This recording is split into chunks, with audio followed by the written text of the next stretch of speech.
Ladies and gentlemen, today is May 24th, 2026, and we are here to talk about the world, current events, foreign policy, economics, you name it, we'll talk about it. Another episode of World Discussion with Agent Smith. Smith. Hello? Sir. Hello? Yo. Can you hear me? Yes. Oh, there you are. How are I you am doing? doing well. Life is good. It's warming up. We're about to go on vacation this next week, so that'll be fun. Oh, where are you headed? To the amazing state of Oregon. Nice. Mm-hmm. Any particular reason, or just wanted to go to Oregon? We have the traditional family vacation spot there, so we'll go back to our roots. Oh, cool. Sometimes we go crabbing, go try to catch a crab. It's pretty fun. It's more high actions per minute than fishing. With crabbing, you go around with a boat and you set down the nets and the bait, and you let them sit, and there are buoys above them so you know where they are. And then whenever they've been sitting for long enough, you go up to the buoy and then you try to pull up the net as fast as you can before the crabs can climb out. So you have to be pretty strong and athletic to do it. You can also use crates, which is an easier method. You have like a crate that allows lobsters or crabs in, but it won't open outward.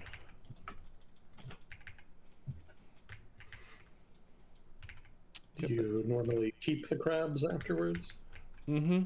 You can. They have to be male and they have to be above a certain size because they don't want you to mess up the population in the area. So you're not allowed to keep female crabs or younger crabs. How do you tell the difference between a male and a female? The outline of their armor on the underside is a bit different. Huh. It's a different shape. So you can't really get away with it and sneak it because as soon as you get back from your boat rental, they're going to say, hey, what'd you catch? And then they see you have a bunch of female crab, they'll just take them and throw them back out into the water. And say, nope, you can't have these. But if you're I really have no sneaky and you're idea. trying to drive away with them, then you get some pretty hefty fines. But yeah, it's to preserve the ecosystem because if you only take the adult males, then they've probably already had a chance at mating, so you're not really influencing the total amount very much in the long term. Makes sense. Mm-hmm. Well, cool. Enjoy your tasty crab. Thank you. It's a bit off season, so we'll see what we catch. I think the best time to go is like September. Oh, really? Mm-hmm. Probably has to do with the tides and the changing of the seasons and the water temperature and stuff. Hmm. There are also a bunch of seals or sea lions, I'm not sure which, that are on the sandbars and stuff around where the crabs are. Sometimes the seals will steal your bait. If you put like fish bait, they'll just go and take the bait off the hook and swim away, laughing at you. Have you ever had that happen? Mm-hmm.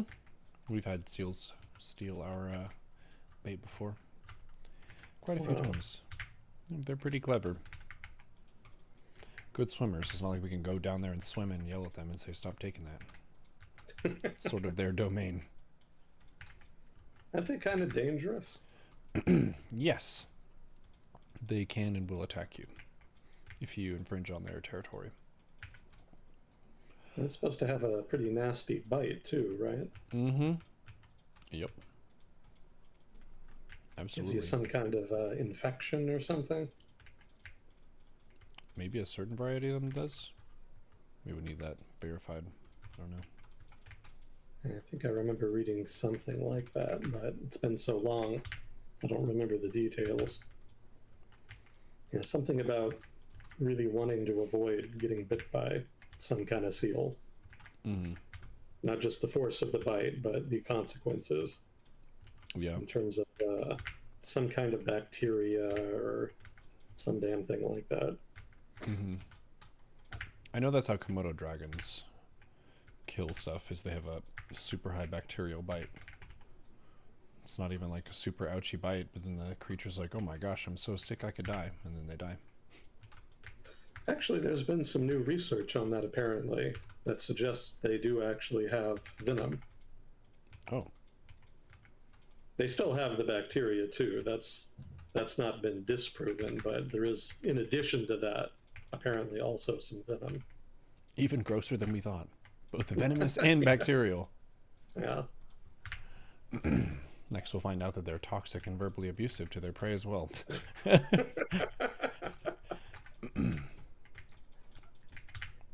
Well, speaking of wildlife danger news, here in South Dakota, the talk of the town is there was a tourist who was killed by a bison here. Again. And this time, the report was it was a couple and they were following a group of bison that were walking around. It was a group of, I think, 4 male bison. So kind of a younger, more aggressive group of them than the main herd or whatever. And they're following the bison. And the bison turns around, looks at them, and kind of keeps walking. And then they continue to pursue the bison 2 more times until one of them eventually turns around and then charges the lady.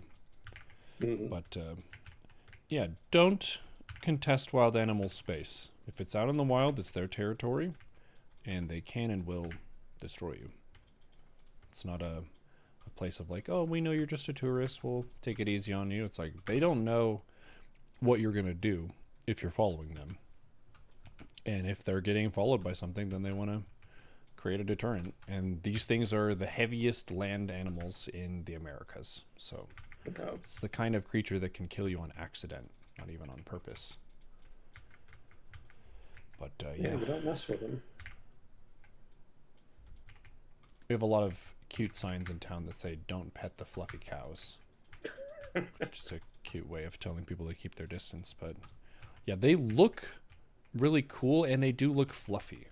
And people who don't have that danger sense of nature, like creatures in nature have to be willing to fight to the death every day that they're alive. Just by virtue of the environment they live in. They don't have society with laws and ethics and police and different protections and stuff. It's like nature. So if something jumps you, you have to be ready to fight to the death at a moment's notice. That's very different from a pet animal's life as well. House cat, house dog, they don't live in that same level of danger on a regular basis as wild animals do. So you can't just walk up to the wild animal and expect peace to start, because they don't know what your intentions are, so they can escalate on you just in defense of themselves. There's another guy, I can't remember what state this was in, he might have gone to Alaska, but he fancied himself a wolf whisperer, where he felt like he knew the trouble and toil of the wolves. So he's going to go out to the wolf pack and then go speak with the wolves and be with the wolves. And they fucking attacked his ass when he got there, because they're wild wolves. Well, some people got to learn the hard way, I guess. Nature is not a Disney movie. Yeah. It's more of a Tarantino movie. Yeah, wolf populations have been recovering pretty strongly, I think, over the past 10 years. Well, probably longer than that. It's probably a multi-decade effort, but yeah, it's been one of the more successful efforts at repopulation. Not just in Alaska either, but in the continental U.S.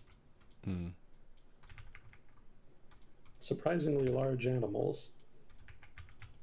They kind of just look like dogs, but they're actually very large.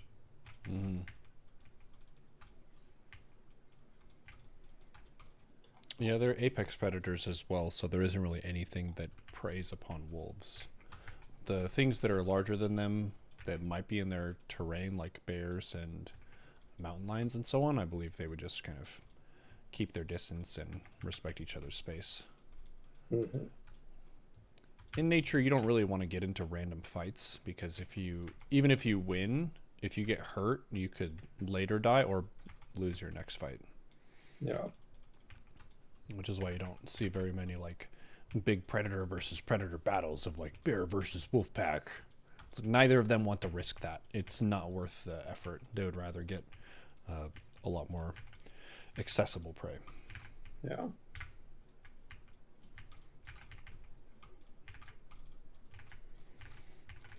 Well, anything else happened during your week? We've been studying a new build for Terrorblade, the Dota hero that I've been playing. I watched a pro gamer crush a match, and I've been trying to integrate that. One of the differences between what I'm doing in my experience and this replay is the player in question has one of the best supports in the world giving him space. So his environment at the start of the game is a very positive one for him that gives him a lot of space and a lot of options. But when I randomly queue a solo queue game, I get a random support, and a lot of times that random support doesn't even play support most of the time, and they don't want to play support. So you end up getting a really weak lane. So I guess the next step in iterating on this plan is, how do I adapt his build and his approach to a poor lane environment, as opposed to looking at the replay, he got a pristine lane environment. So we'll see. Well, more power to you. Yeah, it's a fun journey. Very entertaining. I watched the season finale of The Boys as well. Or I guess that's the show finale because it's over now. Ah. So what's your review?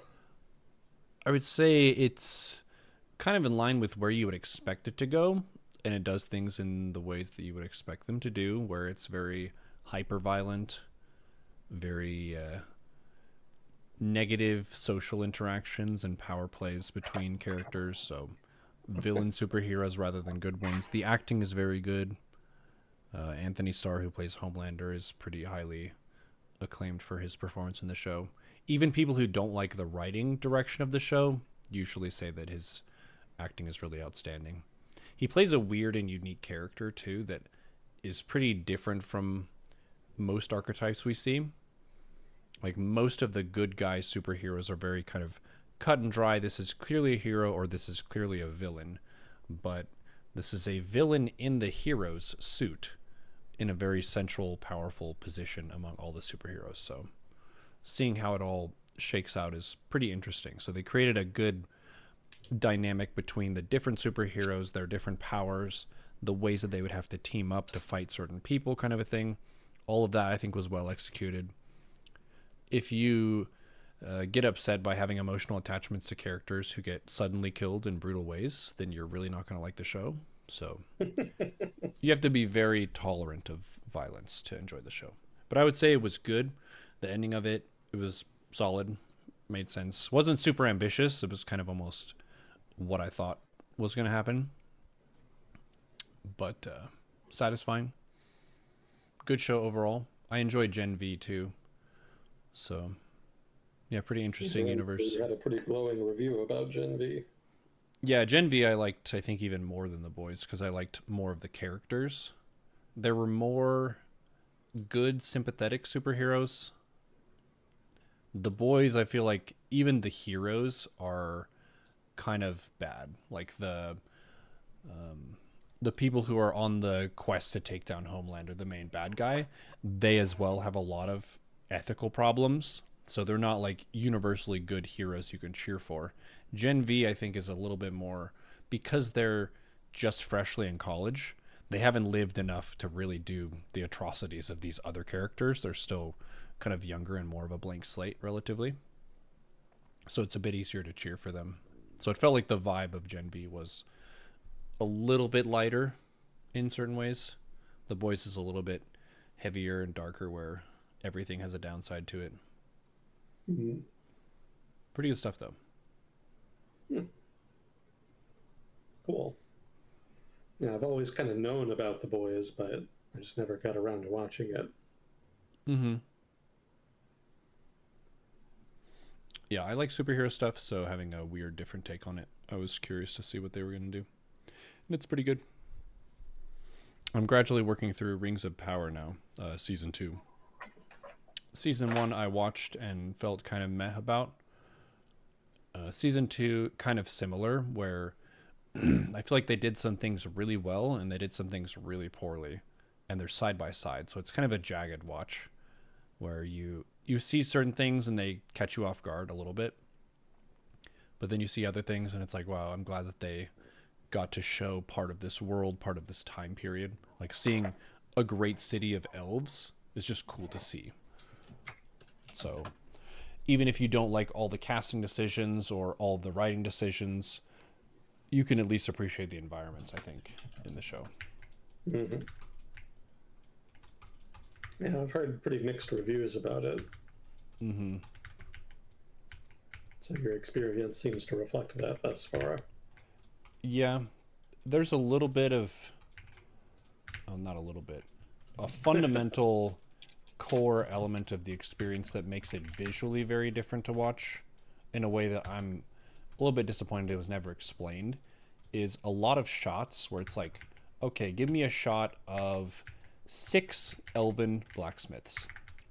And these blacksmiths in the show end up being like 6 people from 6 different continents in the earth with how they look. They're just like completely diverse. But that's never really explained. And in the original Lord of the Rings, everybody looks European because it's set in kind of a British lore setting. Yeah. So the fact that they didn't really explain any of that and they like hyper served really good diversity casting, it seems kind of sudden and not explained.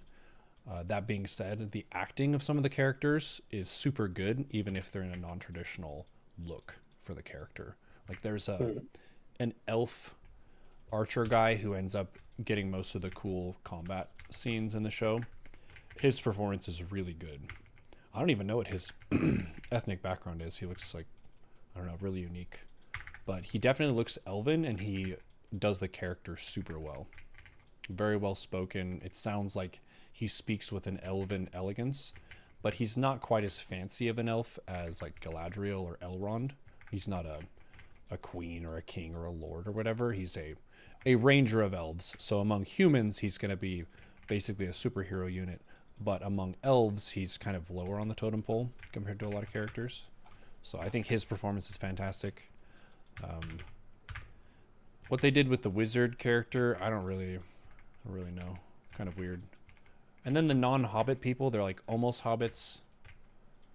It doesn't feel quite as, I don't know, cozy as the Shire. It's a bit more apocalyptic. So I don't know. We'll see how I feel about the show overall. They did some things super well. Seeing Numenor is really cool. It's definitely a very high budget and stuff, which is, yep, that's Amazon. I think Amazon bought the rights to James Bond. So they've got a bunch of Bond stuff in the works now. Probably take a while for them to finish it and kick it out the door, but it is on the way. Mm-hmm. We'll see how they do. Well, I did finish Tides of Numenera. That was fun. And I pretty much immediately then just moved on to KOTOR, which I believe you recommended to me. Nice. So I've been working my way through that. Pretty good thus far. I'm looking forward to seeing how it all pans out. Yeah, the story in KOTOR is some of the best. I really like the characters, and I think one of the best things about KOTOR is the customization of your character. Mm-hmm. The combat system, you played BG3, kind of similar to that, where it's turn-based for a lot of the combat stuff, freely walking around for non-combat stuff. I think influencing your companions may have been in the first one, but it might have also been in the second one. But yeah, it's really cool seeing the alignment decisions that you can make in that game, where everything that you do has a chance of either giving you light side points or dark side points, depending on if you're doing good or evil to people. And that influences both the story and it also influences how people perceive you, because people will kind of catch on to the fact that you do a bunch of bad stuff or you do a bunch of good stuff. They'll talk to you differently. And it changes the story some. And it was fun playing that game when it first came out because my brother would always do the dark side run and I would do the light side run. So we'd get to see both outcomes. Nice. Yeah. So I've been enjoying KOTOR thus far. Would you recommend the second one as well? Yeah, I think the second one, it does some really cool story things, and the the combat system and customization of your character I think was more fleshed out. So it felt like more mechanically interesting and a really solid follow up to the first game. I feel like the characters of the first game may have been more memorable, or maybe I played the first game more. One of the two. Gotcha. So overall, still pretty good though. Very good, yeah. I would put it in the Okay. same like super good game tier. It's worth playing through at least once. I like the Old Republic time period the most probably out of all the Star Wars stuff that I know of, between prequels and this reboot stuff that Disney's doing and the OG trilogy. The Old Republic, just lore and the universe then was really cool. Like lots of Jedi being around, lots of Sith being around, Force use being more of a thing that people are aware of and maybe encounter in their lives. Cool time. It was almost more developed then because they had more democratic norms and stuff, with the Republic being the ruling entity, as opposed to in the movies it's the Emperor who's a dictator who's ruling. Yeah. Yeah, As Obi-Wan understandable. describes it, more civilized times, or a more civilized age. Did you ever read any of the X-Wing books? I did not. You might think about giving it a try. Because out of all of the expanded universe stuff that takes place after Return of the Jedi, you might like that the best. It's not necessarily the best storytelling in the EU. That's probably more Thrawn trilogy or what have you. But yeah, if you want a reason to really invest more into the post Return of the Jedi Star Wars universe, X-Wing isn't a bad way to get into that. It's pretty good military fiction. Yeah, it's less space wizards and more warfare and rebellion. That's more the focus of it. And it very much See. appealed to me when I was a kid. Did you see Andor? I did. I've seen both seasons now. Nice. Did you like that? Oh yeah, that was very much my cup of tea. I've long wanted a story like that set in the Star Wars universe, so it was nice to finally see one. Yeah, I appreciate the Jedi, but the Rebellion is really what kind of got me interested in Star Wars. So I've kind of lamented the lack of stories in the Star Wars universe that focus on it. So Andor definitely ticked all the right boxes for me. Nice. That's good.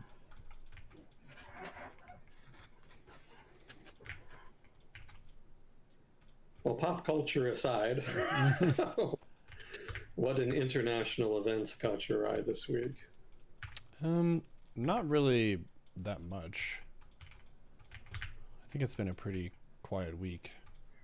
Just Trump memes, the usual. Yeah. Did you see the shooting? I heard about it, but no. Yeah. Shooting at the White House again? Second It was time? near the White House, I think, if I remember correctly. Nothing really much happened. It's just a shootout between the shooter and I think the police, if I'm not mistaken. So he was shot and killed, and just nothing came of it. Huh. Yeah. It's getting to be kind of, well, I guess it's still pretty unusual, but it's getting more and more normal. I don't quite expect it to happen yet, but I'm getting there.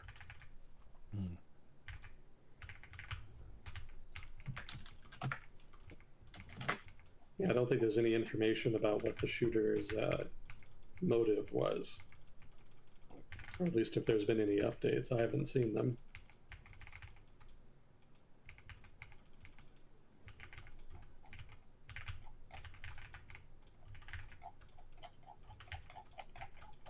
Yeah, I don't have a whole lot, so we can kind of free range if you want.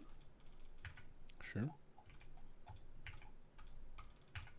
I did have a correction. We might get that in. I meant to do it last week and then forgot.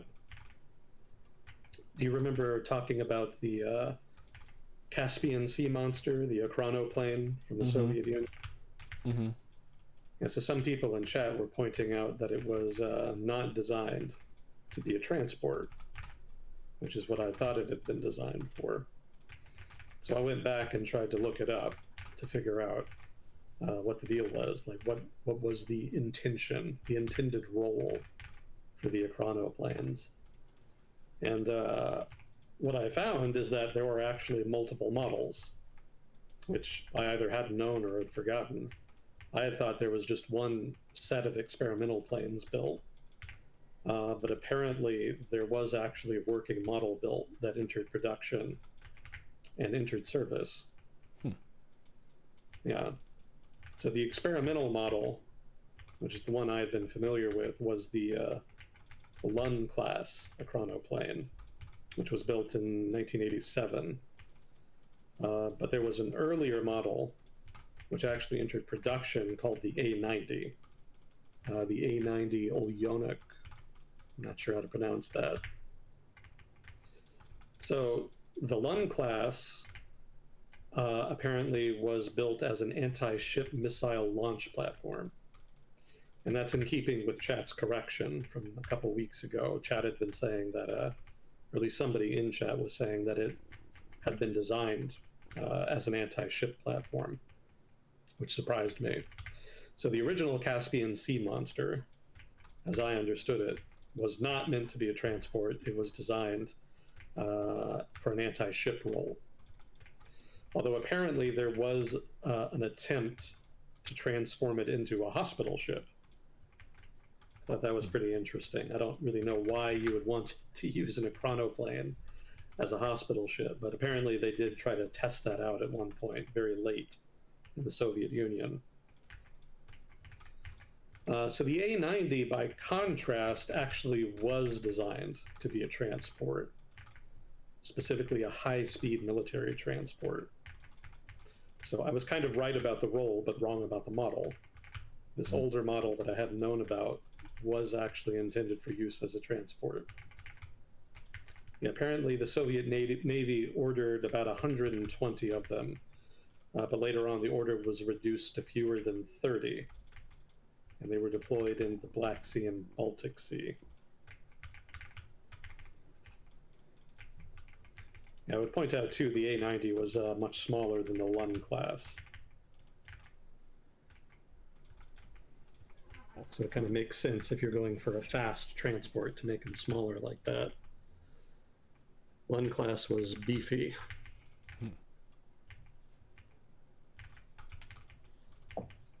So thank you, Chad, for the correction. I got to learn more about the plane as a result. Always the corrections. It's a pretty neat vehicle, very unique.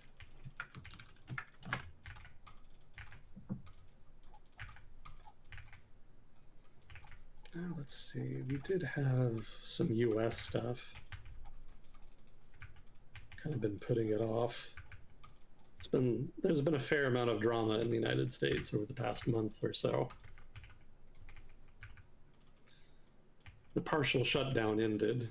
I don't know if you heard that. They did finally pass a bill to fund it.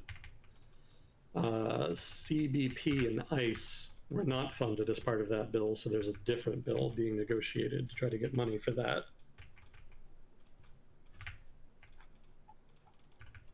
Oh, and then the Federal Reserve finally got its new chairman, Warsh. Warsh's appointment moved forward after opposition from, what was his name? Senator Thom Tillis. He withdrew his opposition after the Trump administration agreed to drop the investigation into the previous chairman. That had to do with an update to the Fed's headquarters that was supposedly over budget. So the previous chairman, Powell, He's out, no longer chairman. The way the rules are written, he is going to stay on as governor, as one basically of the chair. Well, not the chairman, but one of the chairs on the top federal board. The Trump administration had been pressuring him to resign not only as chairman, but also to forego his right to stay on as governor for a time, because they wanted to appoint their own guy onto the Federal Reserve Board. And Powell pretty stridently said, no, I'm staying on. So he's going to be around a bit longer, and the Trump administration, in turn, will be denied the opportunity to stack the board with some of their loyalists.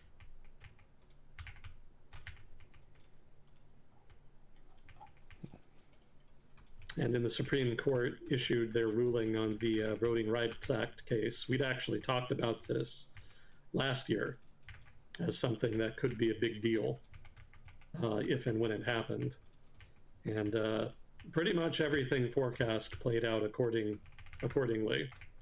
The Supreme Court did ultimately vote to water down the Voting Rights Act. And as expected, there's been a big rush in southern states to redesign districts in a way that is favorable to the Republican Party, and that's going to, at the very least, mitigate the voting power of the African American communities there.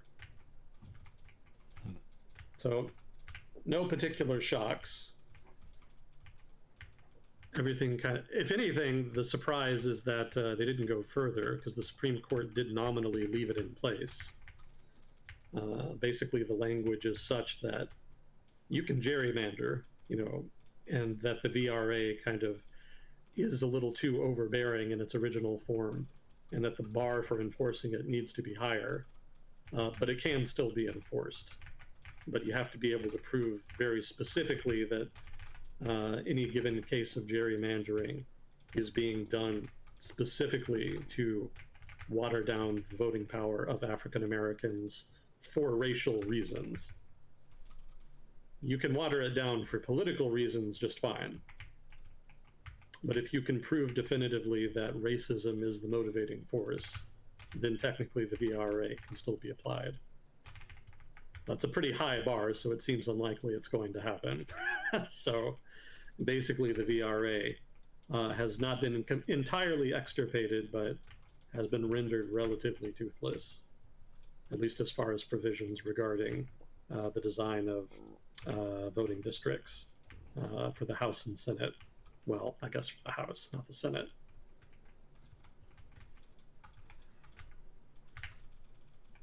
So there's been lots of drama and fallout from that, but there's not really anything anybody can do about it in the short term. Mm-hmm. It has accelerated the gerrymandering arms race between different states that's been ongoing now for more than a year. So the design of districts correspondingly across the country is just rapidly getting dumber, just more and more obviously gerrymandered districts. I don't know that it's necessarily going to matter too much in the grand scheme of things, because the efforts of the different states will probably mostly offset each other. And most of the states doing this are states that are not really competitive. They're pretty firmly either in the Republican or Democrat camp. As far as I know, swing states thus far have not been jumping into the gerrymandering race. So it may be that the net effect is pretty mild here. I see.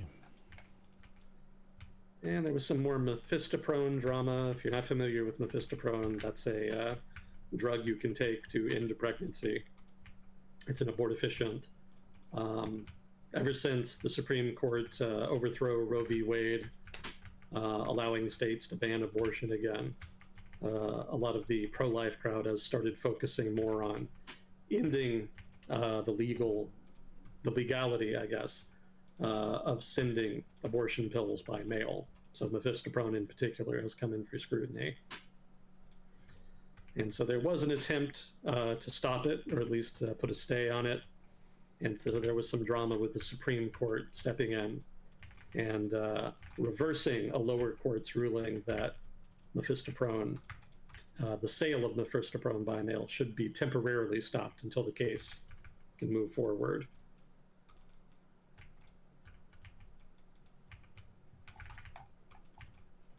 And let's see, some drama in the DoD. Secretary of the Navy was removed from his role. What was this about? Oh, right. The Trump administration was unhappy about the pace of the military's shipbuilding program.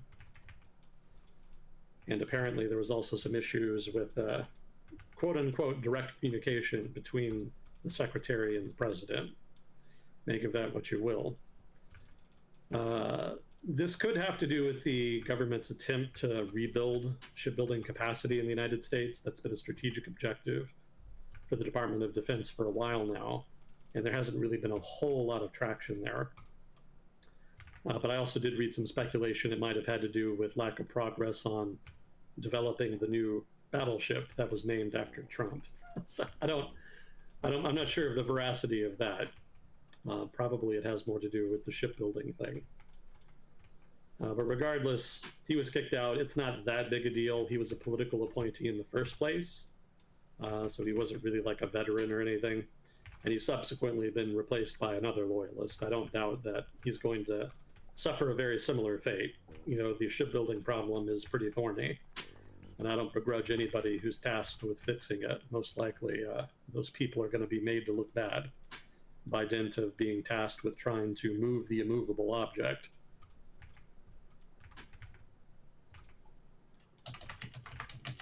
Let's see. Secretary of Defense announced that he was going to end the Defense Department's mandate for service members to receive the influenza vaccine. It's not too big a deal in the grand scheme of things, but it wasn't really clear why they needed to do that in the first place. So there was some hemming and hawing in the media about that. Let's see. The director of the FBI sued The Atlantic for defamation because of an article alleging that he suffered from significant drinking problems, specifically alcoholism. That case is looking weaker and weaker because there's been more and more revelations about his drinking issues. So I don't think that case is going to go anywhere, but the fact that it was made at all could be considered a form of intimidation. The Trump administration has not been unknown to do that.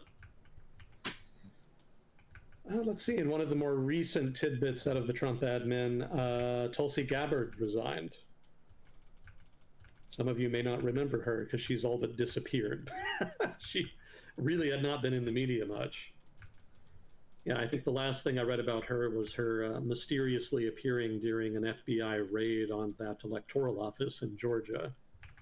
Mind you, her job had to do with national security. I think she was a national security advisor, if I'm not mistaken.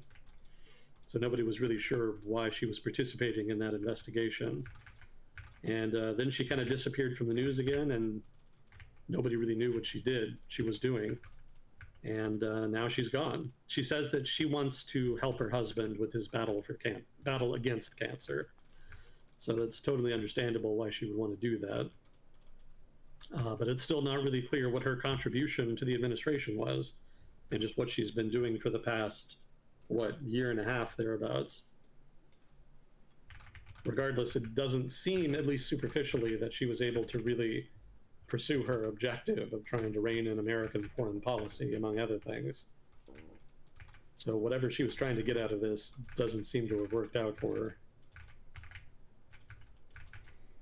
Yeah, there hasn't been a whole lot of high-profile resignations from the Trump administration. They've been running their ship a lot tighter this time in his second term.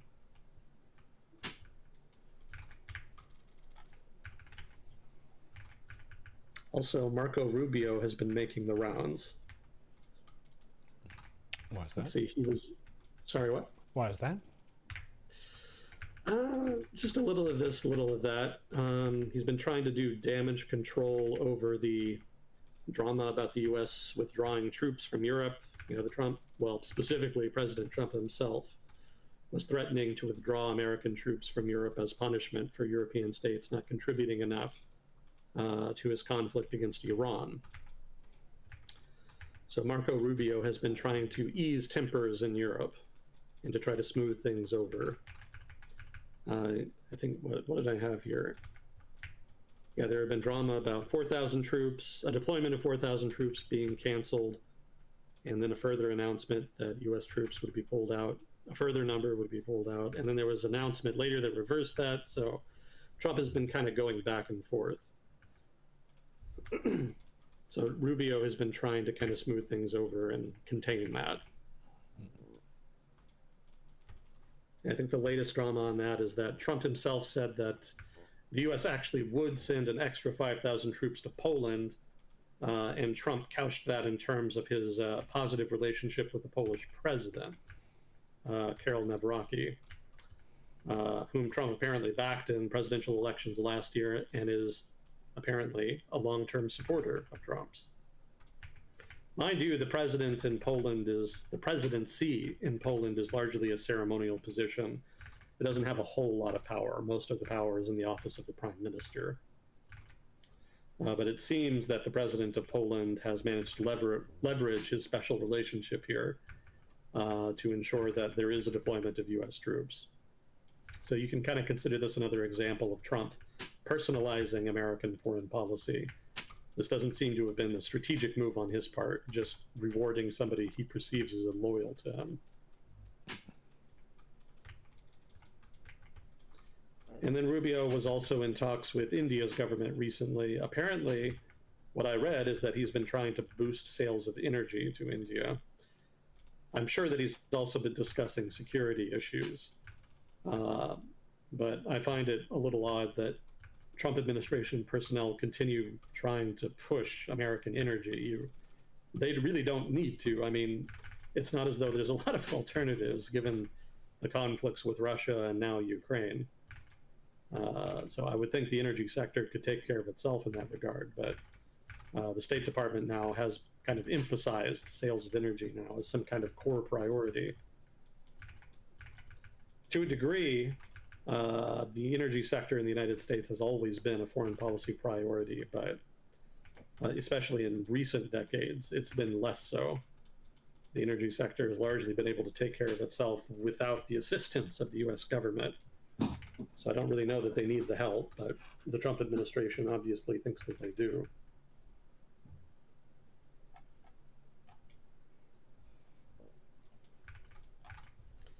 I guess this kind of bleeds into Iran. So while I'm talking about the US government here, the Iran update is very short this week because basically they've just been continuing negotiations about a potential peace deal.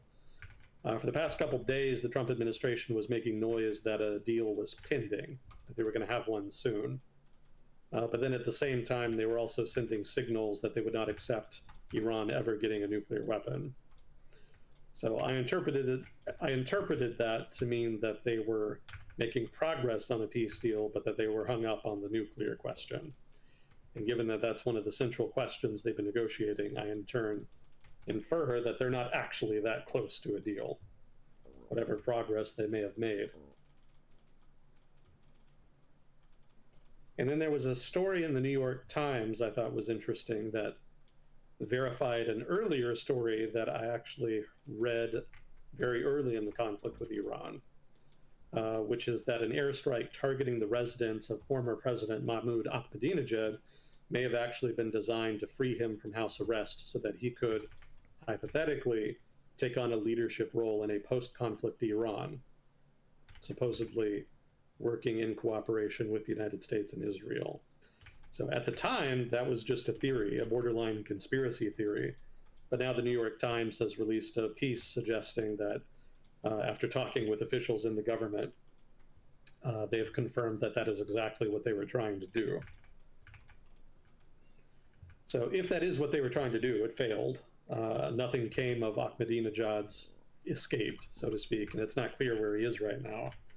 And given that the IRGC and the clerisy in Iran have been able to hold on to power in spite of the bombardment by the United States and Israel, it seems highly unlikely now he's going to be able to come back. Surely now, having been established as somebody willing to cooperate with Iran's enemies, the IRGC in particular is going to be gunning for him and is probably looking to assassinate him already. So it seems kind of like a half-baked plan to me, if that is in fact what happened. It seems like if they wanted to do that, they should have planned it much more carefully. More evidence, you could say, that the whole conflict was poorly planned. As we suspected. Yeah, unfortunately.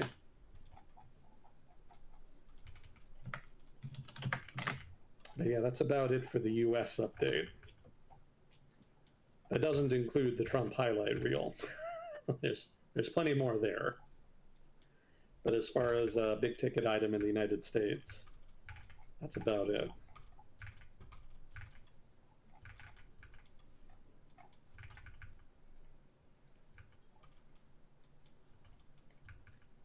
I did have an update on the Philippines drama. I don't know if you remember that from last week, where they had the senator hold up in the Senate chambers. So President Marcos had tasked his security apparatus with, quote unquote, securing the senator in question, as well as the Senate chambers.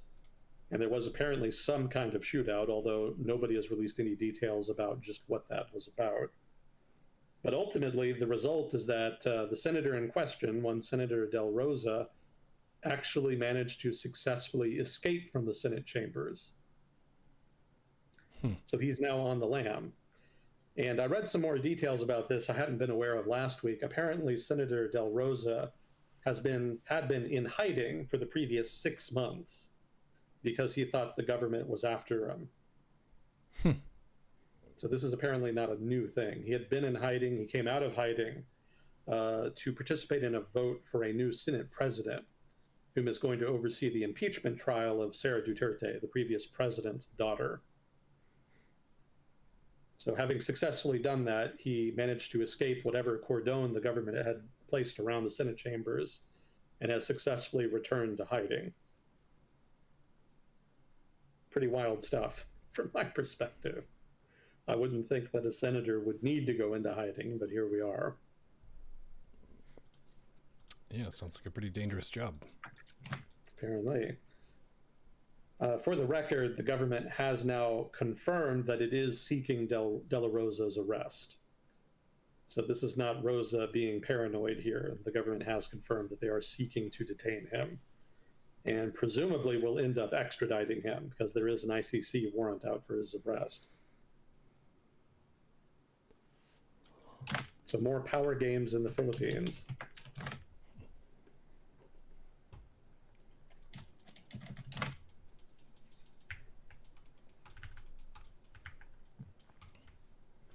I guess speaking of power games, we could talk about Romania briefly. I had a small note here about them. So there was a vote to remove the prime minister, a Mr. Bolojan, and it was successful. He was removed. So there's going to be another election in Romania soon. They just had one not that long ago, so this is a pretty quick turnaround. Apparently, the reason the no confidence vote was successful was because of a defection from the ruling coalition.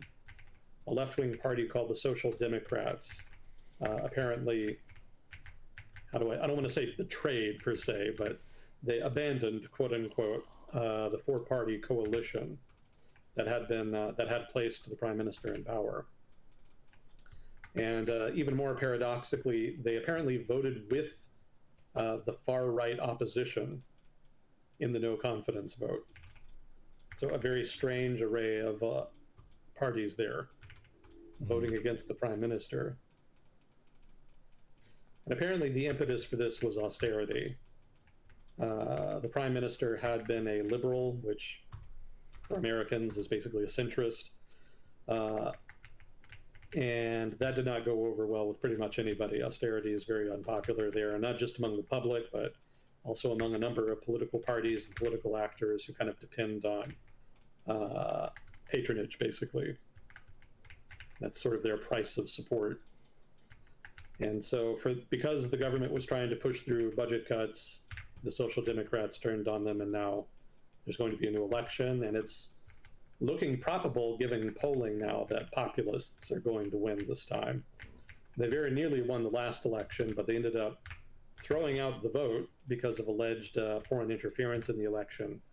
And when they reran the vote, establishment parties ended up winning. But now that establishment coalition has broken, and so the populists are going to get another shot, and most likely they will succeed this time. So Romania may now very soon join the same space that Hungary has just left, of European countries run by populist governments.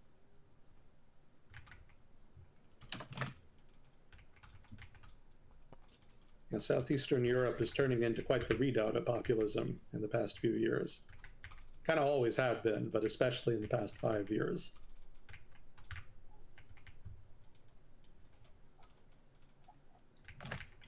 Why is populism more effective now than it was 20 years ago? Let's see, 20 years ago, so like 2000, 2005. The wheels were still on the neoliberal establishment 20 years ago. So starting with the Reagan Revolution in the early 80s and sort of the Thatcherite Revolution in the same time period, and then ongoing with the collapse of the Soviet Union and the rise of globalization, there was a long period of unprecedented global economic growth. And that kind of greased a lot of wheels, that overshadowed a lot of difficulties that a good chunk of the population was experiencing in that time. But starting in the aughts, the tension between globalization and its winners, and then the people who were being disadvantaged by globalization, reached a crescendo. And we've basically been living in the aftermath ever since. But 20 years ago, the social contract was still kind of intact. There were enough people still doing well enough that the establishment still had enough legitimacy to stay in power. I see. But starting with the financial crisis in 2008 and then onward, basically that just broke. Like, people lost faith in the establishment on both left and right, and people have been looking for alternatives ever since. I'm speaking mostly here of the United States. There have been other catalysts in other countries that marked the delegitimization of establishment parties and the rise of alternative populist parties in their stead. In Hungary's case, it was basically a center-left government that was voted to avoid austerity, planning to push through austerity. And that was enough to basically turn the public against both the center-left and center-right and lead to the embrace of Orban's party. Let's see. We're probably going to see something similar with France soon. Emmanuel Macron has been trying to fend off the ascension of either left or right-wing populism in France for much of the past decade now. And he's been surprisingly successful thus far, but his luck may well be running out. So we'll see which wing of French populism will eventually ascend to power here. Germany has been more successful in fending off their populists, specifically in the form of the AfD. The establishment parties in Germany have been much more willing than equivalent parties in other countries to cooperate with each other in coalition governments. And that's a testament to the political culture in Germany of cooperation, which is much more of a priority than a lot of other countries. Yeah, so they haven't quite reached their breaking point in Germany yet. So they don't quite have a catalyst, but they did have a catalyst in the form of the immigration crisis back in 2014, 2015. That did spark a major shift of voters towards the AfD. So while the AfD hasn't broken out into power yet, that particular event was definitely a major catalyst. But there's also just a general economic malaise in Europe that has fed the rise in populism, and we've talked about it at length before. The economy in Europe is not shrinking per se, but it hasn't really been growing fast. Certainly not fast enough to propagate the welfare model that has served as the cornerstone of political legitimacy for much of the past half century in Europe. And that's creating a lot of political waves that establishment parties have not really been able to successfully navigate. And populists, in turn, have been taking advantage of that. So combine that with the immigration issues, and you get a nice recipe for populist success in Europe. In the United States, there's much more of the Big Bang, so to speak, in the form of the 2008 financial crisis. And the subsequent fallout from that has been a significant catalyst for the emergence of populism, albeit in different ways. There is, again, left and right-wing populism, and they kind of differ in their explanations for why things are difficult now and what solutions are necessary. For the left-wing populists, the 2008 financial crisis was proof positive that the sort of free market Reagan-style approach to dealing with the economy was a failure and needed to be undone. For right-wing populists, the issue was much more the Obama administration's response to the financial crisis, which they perceived as being much too statist and indulging in the worst impulses of sort of the traditional Rooseveltian left approach to dealing with economic crises, which, mind you, Republicans have never liked. In 100-some years, the Republican Party has always hated Roosevelt, hated the New Deal, and that whole philosophy of using the state to deal with economic downturns. That never really went away. And the Obama administration's approach to using fiscal expansion to try to contain the financial crisis set many of them off. And given that they hated his overall policy platform, especially given that it was the most left-wing policy platform since probably going back to Carter, maybe even Nixon. Actually, Nixon, by comparison to Reagan and the other Republican sort of Reagan-esque new establishment that was created after 1980, Nixon was relatively left-wing in comparison. So Obama shifted not even a whole lot, just relatively more in that direction. And that aggravated all of the sort of Reagan-esque Republicans, sort of revived them. And also libertarians too hated it just on general principles. And I don't doubt that there was an element of race in there too. That's been much discussed over the past 20 years. But I think people tend to overplay that. You know, I think there isn't anything new about Republican hate for the kinds of policies that the Obama administration was propagating. So I think a lot of that was just inevitable. So yeah, just different catalysts for different wings of the populists in the United States. But all of it, most of it, let's say, can be traced to the financial crisis in 2008. Before that, there had been a kind of uneasy alliance between different factions of American politics and the establishment parties that were pro-globalization, pro-Reagan revolution, you know, sort of the neoliberal establishment parties, so to speak.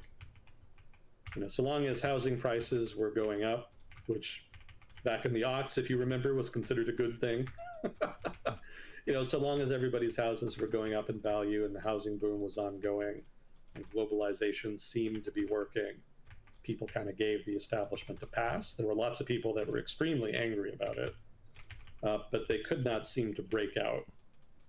The dominant establishment coalition was too strong. But the 2008 financial crisis is what broke that. And we've sort of been in a what's the word I want? We've been in a kind of political transition zone since then. There are periods of history where the established coalitions shift. Everybody kind of changes coalition partners in a country's politics. And that hasn't resolved yet. We're still kind of in the middle of that. I think we're maybe 10 years into it, and we'll probably be in it for another 10 years. But that has created ample room for disruptors, so to speak.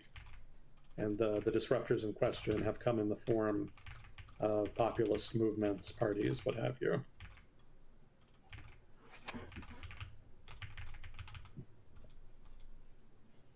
Does that make sense, or am I rambling? No, that makes sense. Yeah, if stuff is working, there isn't really as much of a reason to villainize the opposition. You can just keep shaking hands and keeping the status quo. Yeah. Yeah, people need to have confidence that there's some kind of avenue they could take in life that will result in financial security, job security, housing security, etc. People want to feel safe and secure, and they don't really feel that now, which is interesting because, you know, the global economy is relatively strong, and the US economy in particular is pretty robust and has been kind of outperformed expectations in many ways. But it hasn't really mattered. You know, people are not looking for opportunities to get super rich per se. They're looking more for that path that is going to offer them security and confidence in their future. And even paths that offer solid financial returns don't necessarily offer that security, and less so over time. You know, the time when you can get a job and be confident you can hold it for 40 years and then just get a gold watch as a reward and then enter a retirement where you have a solid pension that gives you a decent quality of living until you die. That's kind of disappeared for the most part. There's very little of that anymore. So if you're a very gung-ho entrepreneur who's willing to kind of take the risks correspondent with starting your own business, or maybe more so taking on the risks of being a freelancer, you can be very successful in the modern US economy in particular, but also the modern global economy. There's lots of opportunities if you can play your cards right. But most people are not really built like that. You know, most people just want to go to work and then go home and not think about work. And you kind of can't do that. There's still some opportunities for that, but they're in so much demand that they're immensely competitive. You really have to be a risk taker now and have the corresponding mindset to ever really be comfortable in the modern economy. It's just not built for worker bees anymore. And I don't know that we'll be able to return to any kind of political stability until we kind of resolve that issue. You know, maybe the solution is just that more and more people kind of face the writing on the wall and kind of adapt, I should say, to the new circumstances and become more entrepreneurial. But I'm kind of dubious that's going to work. Probably that'll happen to some degree, but risk aversion is just deeply ingrained with the majority of people. And I don't think any amount of social engineering, purposeful or not, is going to change that. So probably so long as there is not security, there will be political anxiety, and that is going to translate into political discord.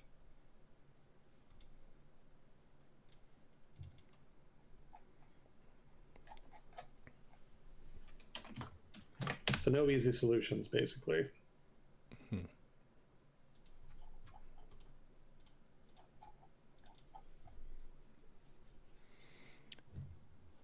It's a tricky thing to balance because you want quality of life to go up, but granting quality of life costs money somewhere.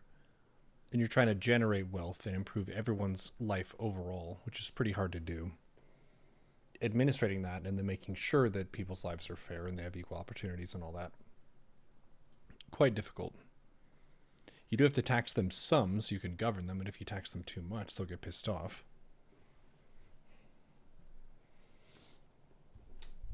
Yeah, it's not a balance anybody has discovered as of yet in the context of the 21st century. Whoever figures it out is probably going to be pretty popular. The other countries will be quick to emulate them, but we're not there yet. I kind of wonder sometimes if we ever will be. I've said before on here that when people ask their politicians to do something that is impossible, they're asking them to lie to them. And that could end up being the solution. It could just be that there is no real policy solution to this conundrum, and that ultimately it's going to be resolved by politicians finding the right combination of policies, rhetoric, etc., to successfully lie to the public about resolving the issue. And at that point, political stability will be contingent on the maintenance of the lie.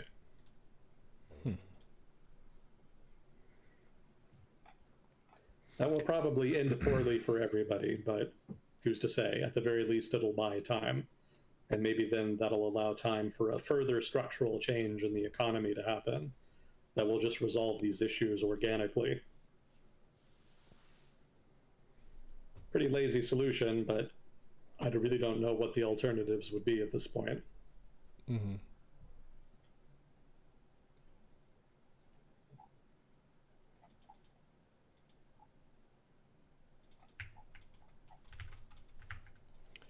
We'll see where it goes. I would think that the world would have enough economic just generation of value to the point that giving someone housing and food could be a trivial expense. And if everyone is housed and fed, then you can do all your business and commerce on top of that. Humans are ambitious. It's not going to kill the economy to feed and house people, but it would give a level of security to people's lives that would make them a lot less restive. Yeah, I think that's an important point that sometimes gets overlooked. You know, you can provide sort of a minimum standard of living and not have that go on to wreck the economy. It'll definitely distort it for sure, specific markets specifically. But that's not the end of the world. You can totally manage that. And the overarching mechanism of the profit motive and entrepreneurship, that'll still function. Like if people know they have a house to return to and know they're not going to starve, they will still aspire for things. They're still going to want things, especially that risk tolerant entrepreneurial subset of the population. Like they're still going to work hard. Just they're inherently driven to do that because they want more than the bare minimum. And there's a certain amount of social striving that's just sort of ingrained in human behavior too. One of the things that's overlooked, another thing that's overlooked in policy discussions is that social norms will often create disincentives to free riding. Like you can totally be in some countries, in some contexts. I think it's not as common as a lot of people think, but there are places and times when you can just be a piece of shit and do nothing and free ride on everybody else's hard work. And the thing is, nobody respects that. Like nobody is going to point to that and say, hey, that's a totally legitimate decision. Like even in the places where that's possible, you do get looked down on for doing that. And that does create an incentive not to, which can be very powerful depending on the person. So that's not to say that creating a huge welfare state is not going to have knock-on effects where you end up with a certain number of people who are just indolent and not contributing anything. But I think critics might be surprised how small that population actually ends up being in practice. Social norms will deter many. The powers of shame. Yeah. So whether or not it's worth it, you know, whether or not you're willing to make that trade-off where you have some population of indolent people in exchange for a safety net, or if that's not really worth it and you would rather just keep your tax money, that's just one of those things that's going to depend on individual politics. Like lots of different people are going to have different opinions on that. So as I've said before on here, I'm not your mother. I'm not going to tell you what to believe. But yeah, that is sort of the nature of the trade-off. And the trade-offs, I guess my point here is the trade-offs are not really as dire as maybe people sometimes make them out to be in either direction. I think society is ultimately pretty malleable and can adapt to some pretty dramatic, egregious changes. And an oversized welfare state is probably not going to be the thing that ends civilization in the grand scheme of things.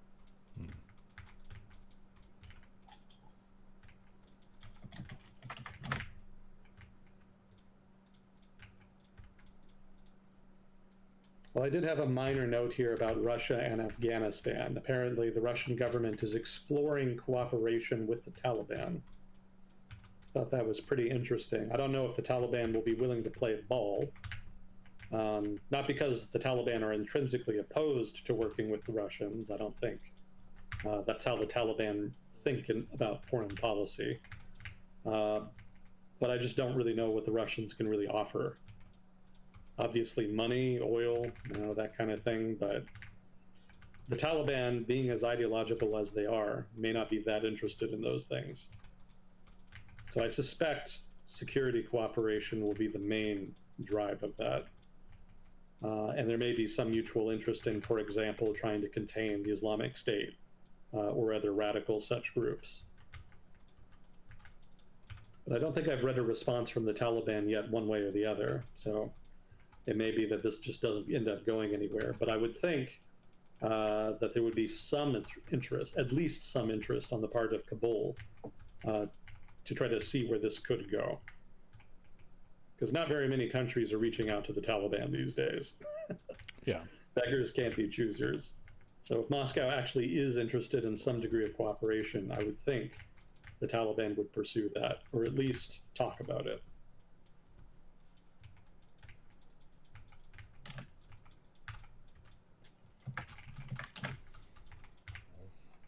Oh, speaking of Russia, wasn't there a attack on Kyiv like yesterday that was pretty large scale?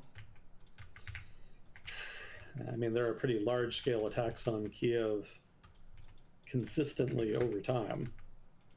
There was a big attack recently, but I didn't read anything about it that suggested it was notably different than any previous attempts by Russia to surge missiles and other munitions into Kiev or this, that, or the other target.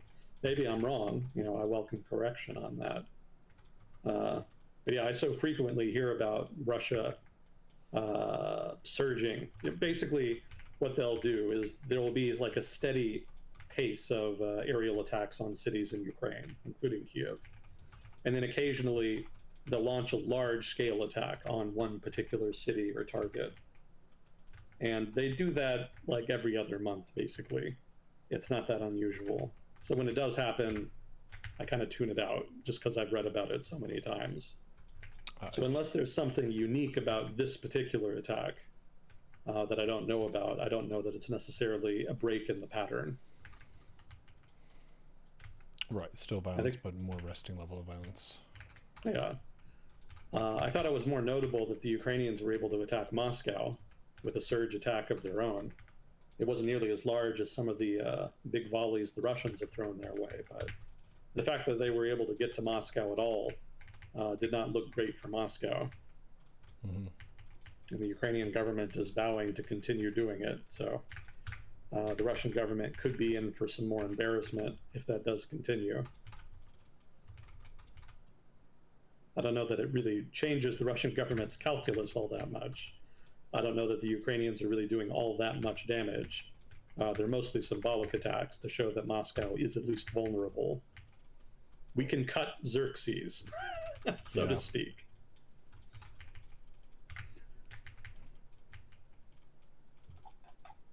But yeah, I don't really have much else on Ukraine.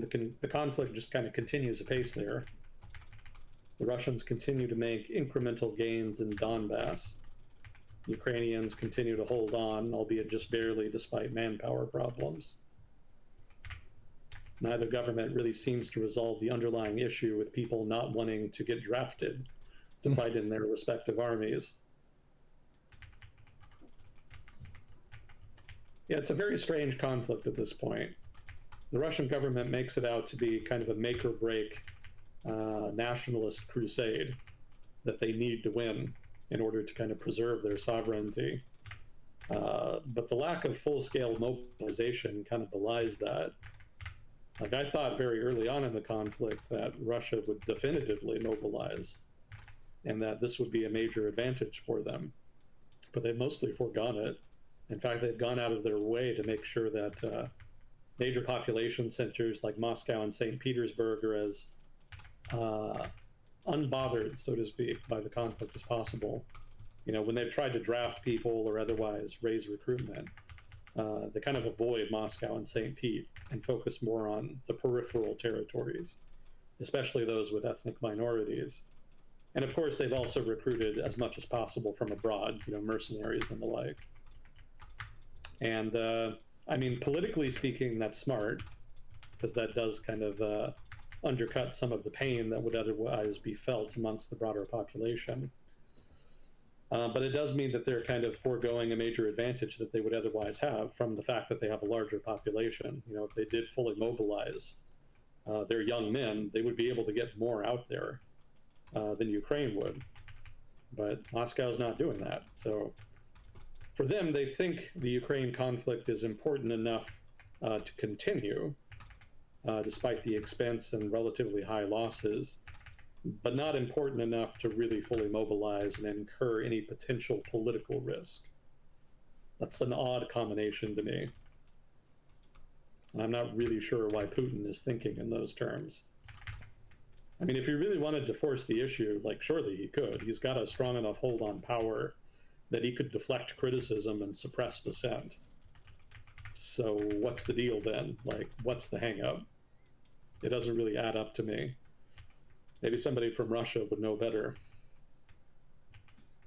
I'll throw out the usual disclaimer before I forget. I'm not an expert in everything I talk about on here. I have more of a background in foreign policy and economics. So if I ever say anything wrong, stupid, or biased on here, please let me know. If I'm wrong, I want to know more than anybody. I don't read chat while we do this, but I will read it later. And we do appreciate the feedback we get on here.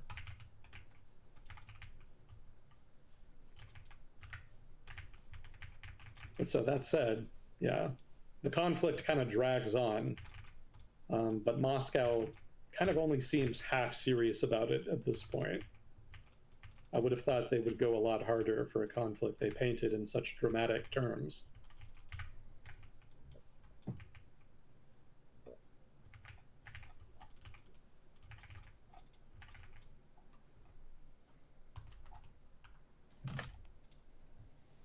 I don't think we have any questions. Did you have any questions?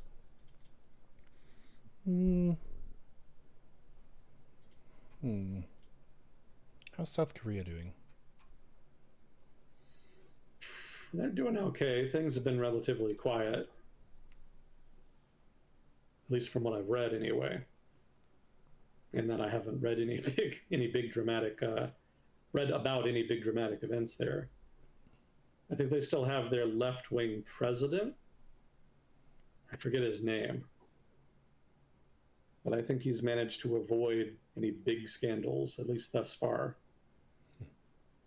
And I think the trial of the previous president who was removed after trying to overthrow the government, I think that trial is ongoing, last I checked.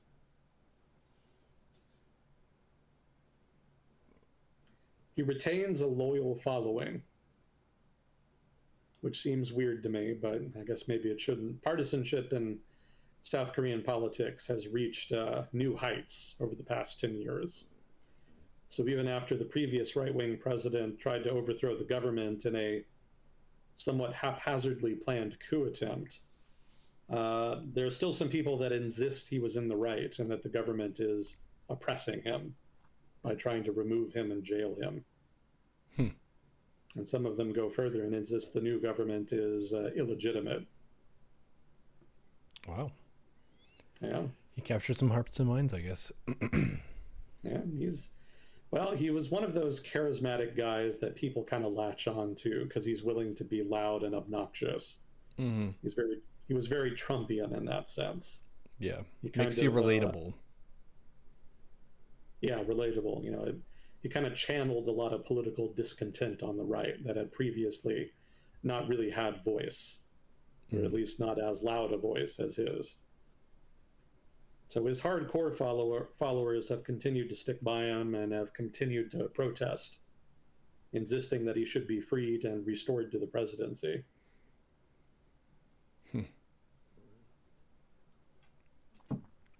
Chat saying that the North Korean football team played against the South Korea team.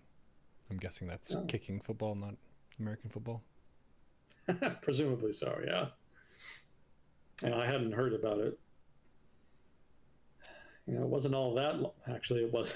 I was about to say it wasn't all that long ago that this thing that happened 20 years ago happened.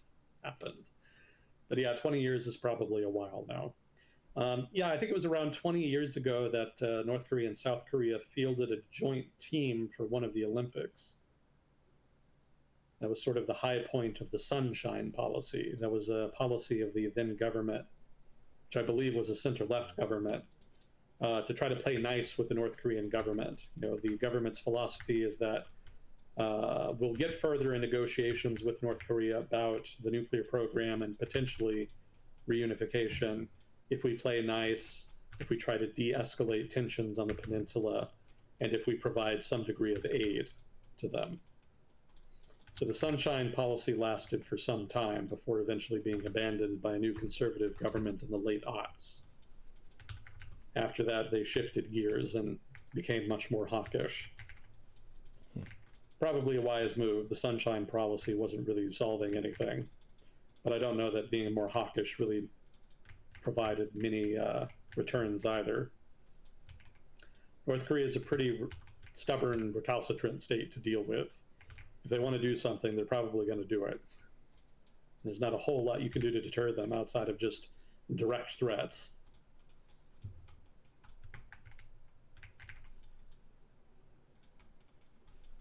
Well, who ended up winning? Good question. Oh, is this the World Cup? I don't know. Got me curious now. North Korea won 2-1 in one of the matches. Oof. That's rough for the South Koreans.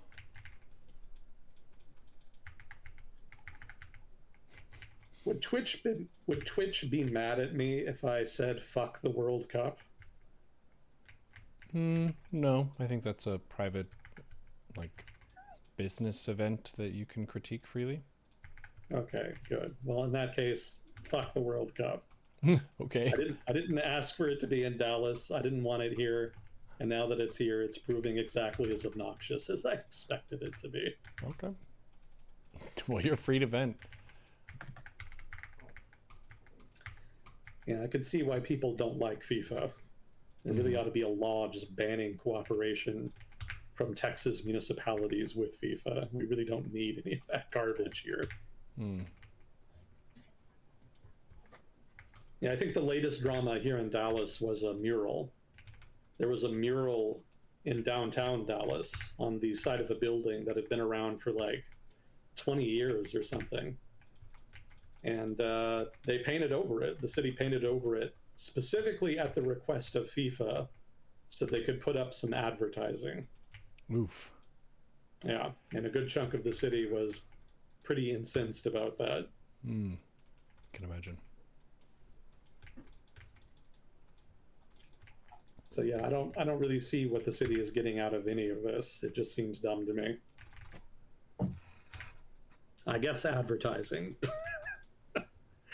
They actually temporarily changed the name of AT&T Stadium to Dallas Stadium or some damn thing. I guess they really wanted international viewers to know that the games were happening in Dallas. Ah, yes.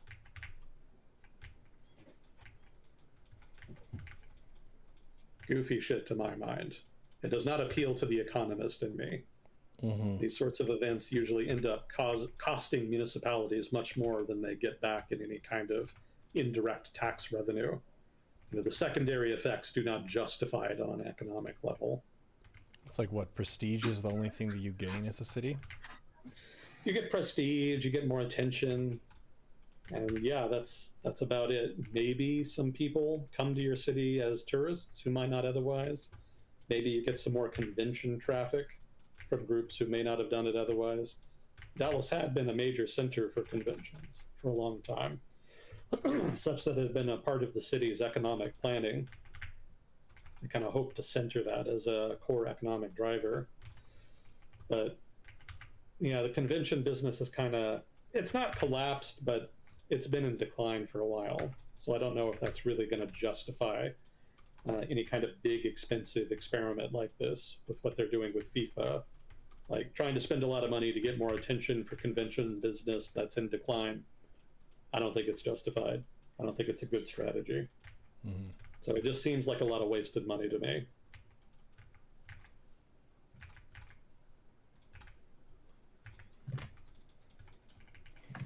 Your opinion on the World Cup is well noted. For what little it's worth.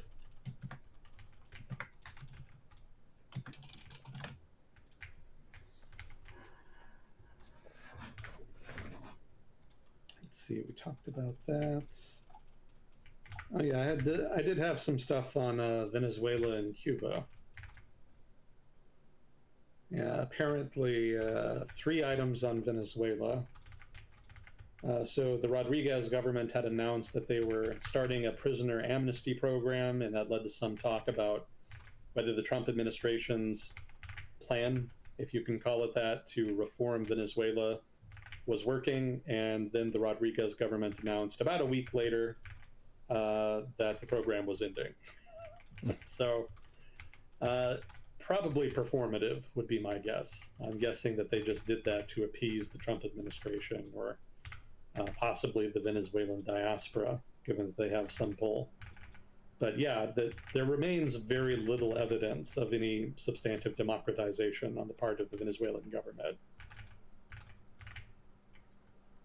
I thought this was pretty interesting. The second item is that the U.S. held a military exercise over Caracas, the capital of Venezuela. Supposedly, they were practicing emergency responses to things like natural disasters.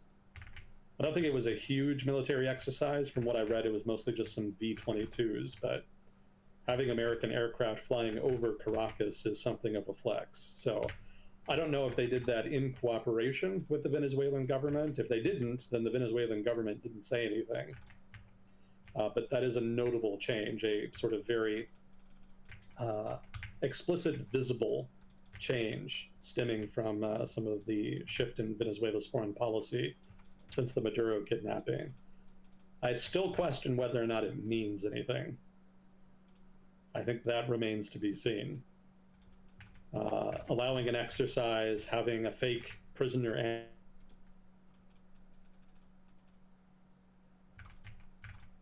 so I want to see if there's any meat to any of this that actually ever manifests.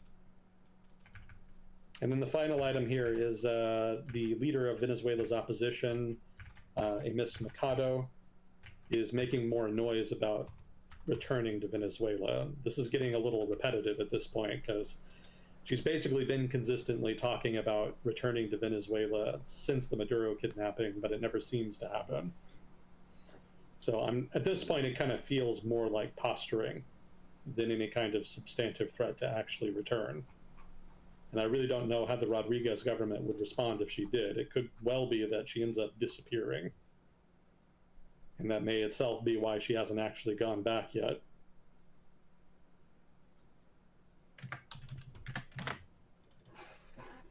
So I'm open to the possibility that Trump's plan for Venezuela did work and that the Rodriguez government is secretly working with the US to do something. I'm still not sure just what tangible gains we're supposed to get from this, even if it goes according to plan. But I remain deeply skeptical. I think the Venezuelan government is just playing along and giving superficial concessions in exchange for effectively the United States relaxing the sanctions regime. I think that's more in line with the evidence we've seen thus far. And in that sense, the Venezuelans are getting more out of this than the United States is, because they've long wanted sanctions to be relaxed, but didn't want to give up any substantive concessions to do it. Well, and like you said, with this operation, it's not a full regime change where the U.S. came in and got the whole regime. They got the dude and his wife. So a couple people, but they didn't change the whole calculus for how the governance was doled out there. It's all the same, just minus the two. Exactly. Yeah, and the Trump administration argues that even if it was just that one guy, the rest of the government is sufficiently intimidated that they've been willing to work more with the United States government. They have yet to deign exactly what they're cooperating more with the U.S. government on exactly. I still haven't heard details about that. But they insist that this is the correct framing. And just the evidence just doesn't seem to support that, at least not as of yet. So lots of performative bullshit going on, not only in Washington, but also Caracas here. And I don't think we're going to learn more about this until something in the relationship breaks. Maybe Washington asks finally for something more than Caracas is willing to give, or if there's some kind of break within the Venezuelan government's coalition that leads nationalists of some variety to demand that the leadership more openly break with the Trump administration and defy American pressure. I think until there's some kind of catalyst like that, this little shell game is just going to continue. And we're not going to know just what's under the shells until then.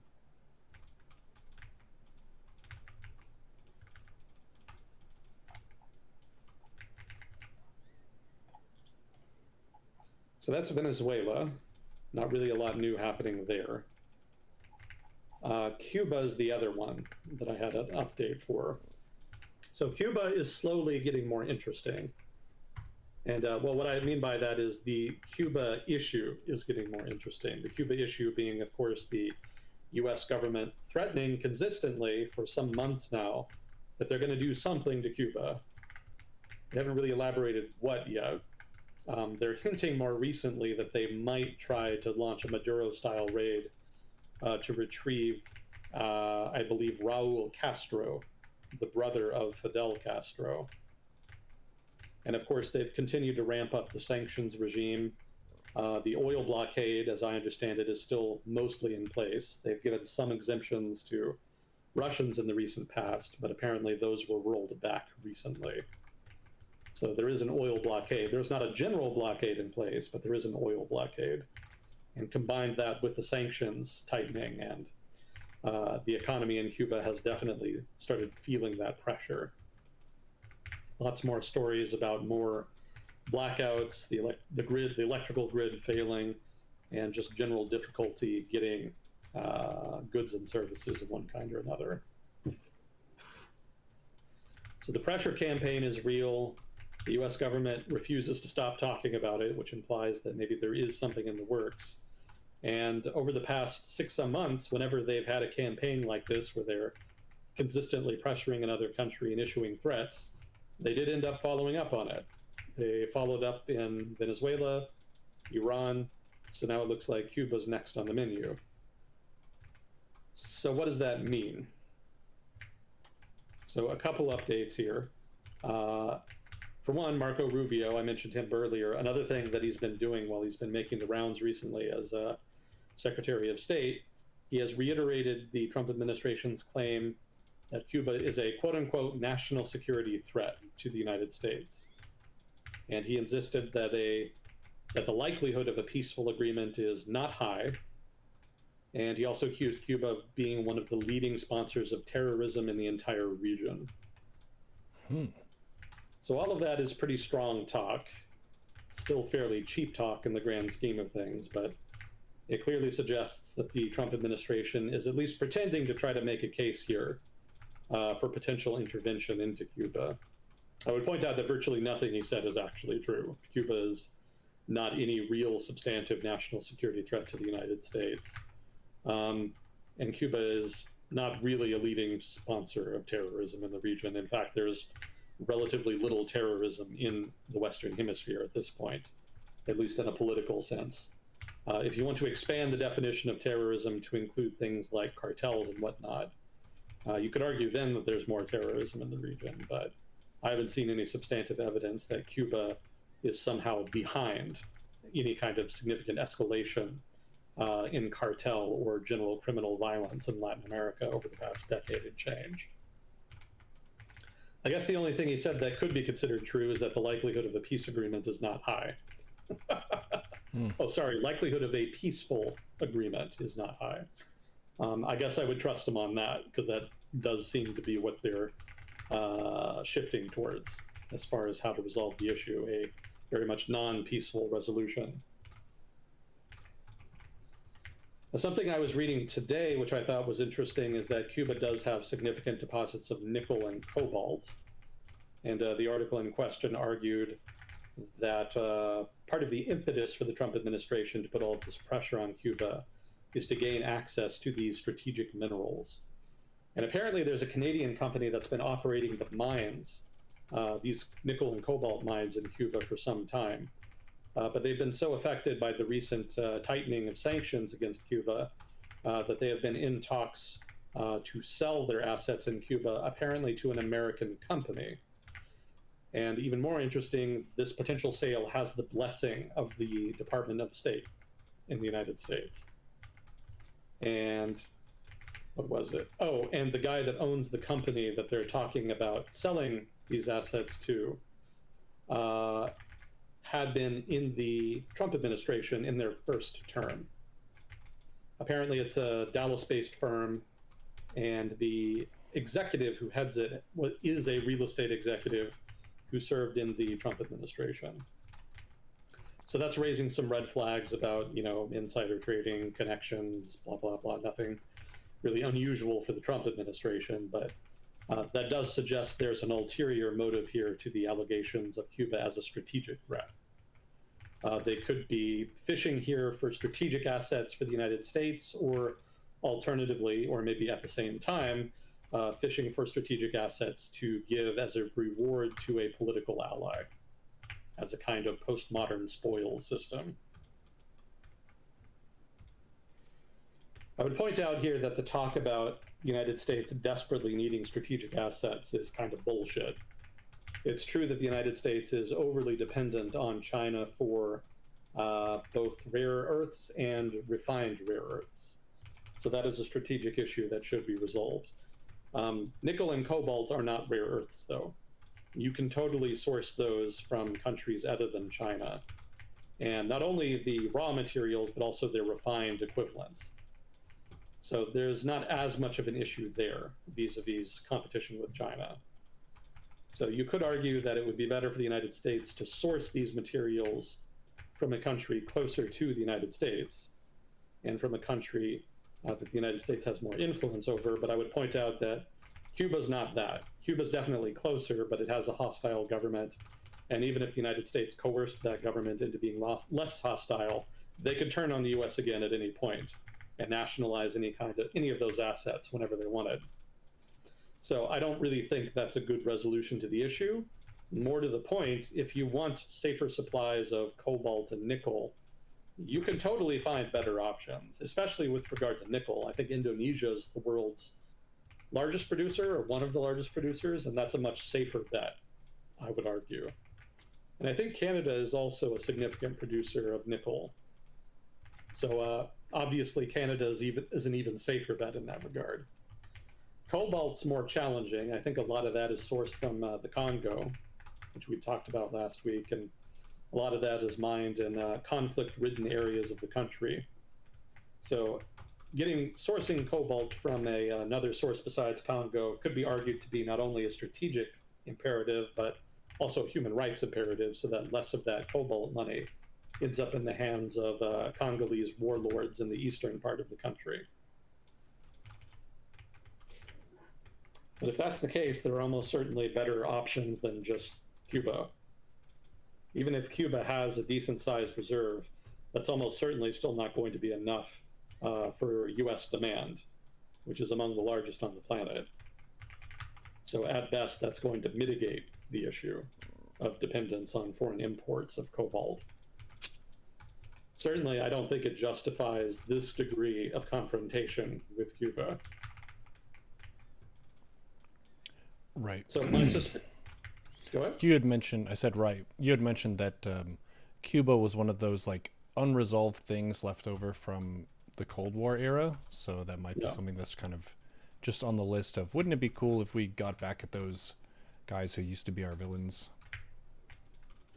Yeah, Trump relitigating the 80s and earlier periods of American history has been kind of a running theme in both his first term and in his second term.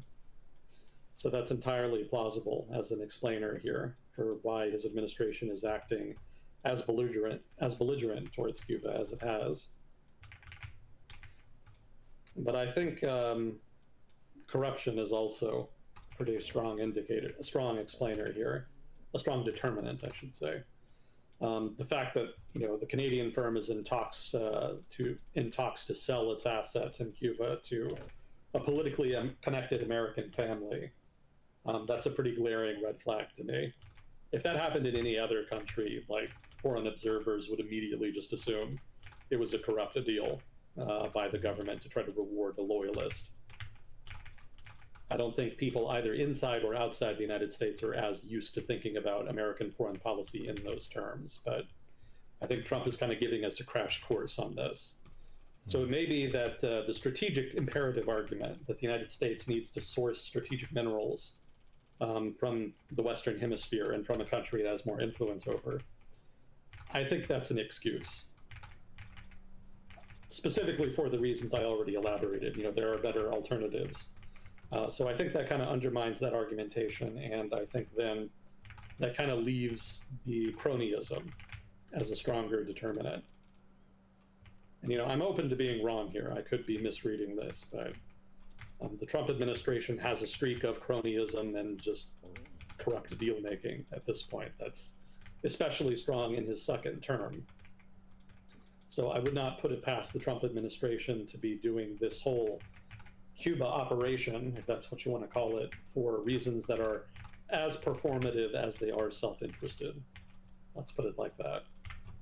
That is my best guess as of now. We'll see how things pan out in the next couple months. I don't doubt that once the Iran adventure kind of dies down and reaches some kind of conclusion, that attention will shift towards Cuba. So we'll see just what Washington has in store for them then. It could be that the Iran imbroglio has kind of tempered Washington's ambitions vis-a-vis Cuba, but that's not really Trump style. In fact, it could be that the fact that things with Iran haven't really gone well could actually further embolden the administration to be more adventurous vis-a-vis Cuba, to try to make up for the lack of progress with the Iranian issue.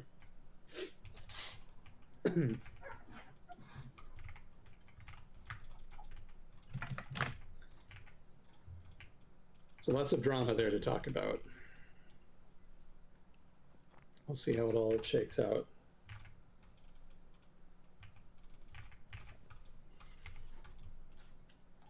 But that's all I had for Venezuela and Cuba. Thank you.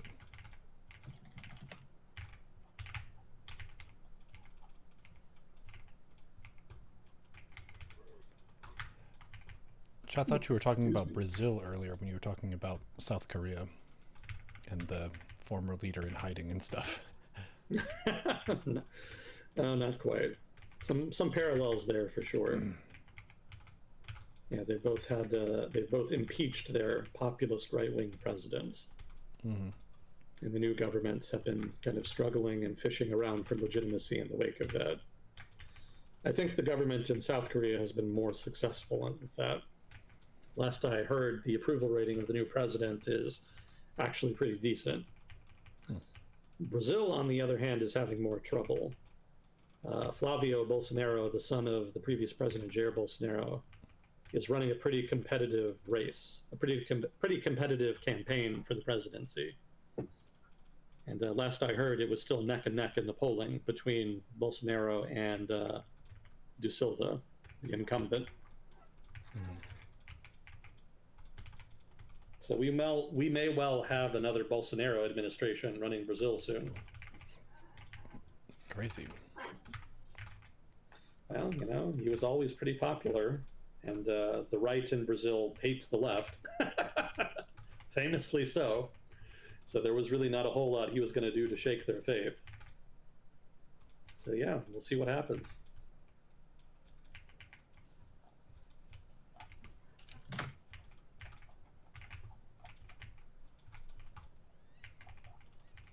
Was there anything in particular you wanted to get to or ask about? War in the region. What's Argentina doing?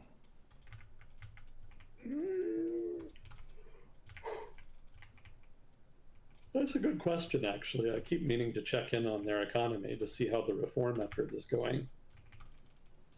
Dagnep would probably know better than me. I'm sure he follows it more closely. Last I had checked, the reforms were delivering some results. The economy is growing a little faster. The government deficit is down. They are incrementally making progress on the debt problem, although they still got a ways to go. The government was able to get the IMF bailout, but you know, God knows if that's going to make a difference. They've gotten many IMF bailouts over the past couple decades, and none of them ever really seemed to amount to much. So President Milei's big adventure continues unabated, basically.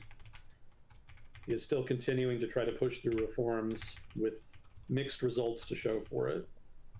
And ultimately, whether or not they actually improve the Argentine economy remains to be seen.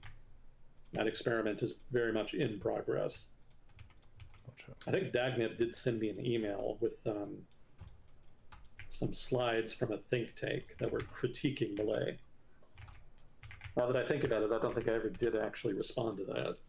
That's my as the kids say, my bad. I guess kids don't say that. That's actually a really old saying now. Yeah, pretty safely millennial banter as well. Yeah. So my apologies. There we go. My preferred phrasing. But yeah, there is some grounds to critique Malay, but I don't recall the think tank in question having substantive points. It kind of seemed like they were fishing for things to criticize. Yeah, definitely there's been more hardship since the reforms were implemented. There was a spike in unemployment. And I don't think there's been a huge bump in unemployment to kind of offset it since then. But inflation has gone down, as I recall. And the deficit has gone down. And those were two of the core problems that the government was trying to address. If they can keep it up, there's every reason to believe that there could be a return to something resembling macroeconomic stability in Argentina. But it's just going to depend on whether or not they can get the existing reforms to stick and if they can continue to make reforms. And none of that is ever a certainty in Argentina. There's an immense amount of public opposition to any kind of austerity or budget cuts or what have you. So it's very difficult to get those to stick for any length of time. Other than that, I don't think I have anything else in mind for Argentina. They've kind of been out of the news for a while. I see. I think Bolivia was in the news recently. If I'm remembering correctly, there was some big protests. There have been, rather, big protests in Bolivia for the past couple months. Bolivia, for those who have not been keeping track of Bolivian politics, is run currently by a right-wing president. And he's not explicitly right-wing, he's more of like a center-right establishment type guy. And he's the first conservative president Bolivia has had in decades. Bolivia has, well, I shouldn't say that because they did have the sort of interim conservative government for a while. But that government never won an election. That was just a temporary government after the Morales government was kind of sort of de facto overthrown, depending on how you want to frame it, in mass protests. But after that, another left-wing president took power, and then after that, in the most recent election, there was a conservative president who actually managed to win, just properly. The legislature is still controlled by basically left-wing parties, either partisans of Morales or his opponent. Sort of the Bolivarian party in Bolivia fractured between pro and anti-Morales factions, so they're kind of at each other's throats. But combined, they have enough votes to control the legislature, and so that kind of limits what the conservative president can do. Divided government generally has that effect. And opposition to the president and his desired reforms has resulted in varying degrees of protests around the country. Some of the more visceral ones more recently have sought to blockade the capital. They've let some traffic through, but more recently they've become more militant and have been blocking more of it, which is creating difficulties. And I think there was a government surveyor and his team were ambushed by some of these protesters who were trying to blockade the road. And he ended up having to be rescued by police or some damn thing. So some partisan tensions in Bolivia, to put it mildly. I really doubt the president is going to be able to do much. He's probably a lame duck. All of the Bolivarian politicians and factions in Bolivia kind of despise him, so probably not much will happen for the foreseeable future in Bolivia on account of the divided government.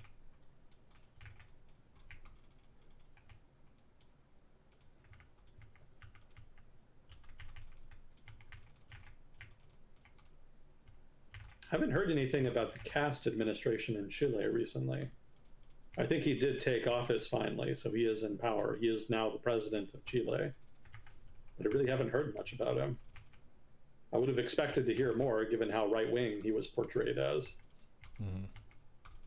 Generally, that type of politician seeks attention very actively. They tend to be very loud. But I haven't really gotten much out of Chile recently, so maybe he's been more restrained since he's taken office.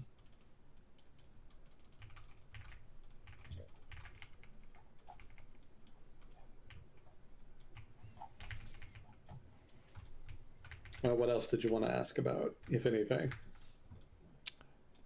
I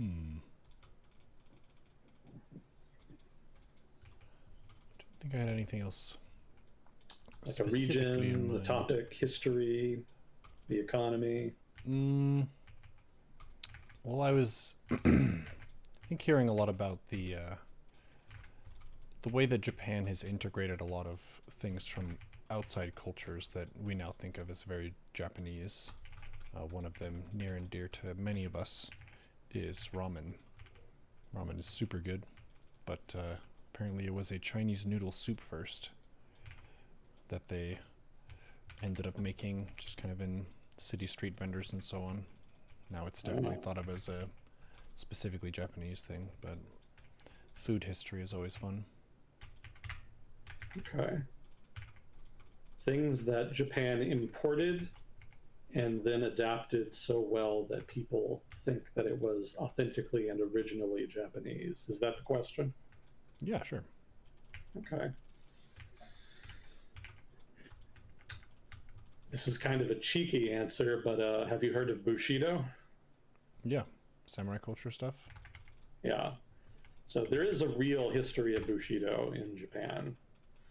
But then there was another Bushido that was kind of engineered in the late 19th century and early 20th century that was created by far-right Japanese militants. Well, not militant, militarists. These were far-right nationalists who kind of wanted to create a national ethos of militarism. And part of their project to do so involved kind of inventing some traditions out of whole cloth. And so they took the existing history of Bushido and then they warped it and created something new that was kind of new and hadn't existed before and was largely predicated on Western notions of nationalism rather than actual traditions of Bushido in Japan. So a lot of Japanese far-right nationalism is actually not rooted in traditional Japanese norms of Bushido and whatnot. It's actually more of a Western import, more of an adaptation of Western nationalism. I think I remember reading about one of the early pioneers of far-right Japanese nationalism, predicating a lot of his views on nationalism on the nationalism and even some of the Pulp Fiction books that he read while he was living in the United States. The United States in the early 20th century had lots of these sort of pulpy action books, dime novels, I think they used to call them way back in the day. And, they sort of venerated conflict and adventure and romanticized human struggle. And that, of course, was all catnip to nationalists of all stripes. Excuse me. Nationalists all over the world really love that kind of framing, that sort of philosophy, and stories that center it were very popular with them. And so this guy learned a lot about that in the United States, and he in turn internalized it, and he tried to focus it towards his creation, his interpretation of Japanese traditionalism that then went on to color subsequent Japanese far-right myths about the origin of Japan, Japanese Bushido, Japanese honor, etc.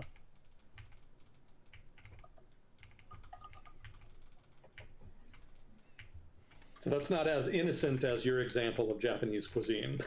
Mm-hmm. Japanese militarists went on to kill many millions of people subsequently, but technically that does qualify. Japanese nationalism is not as Japanese as probably even they themselves would like to think. Interesting.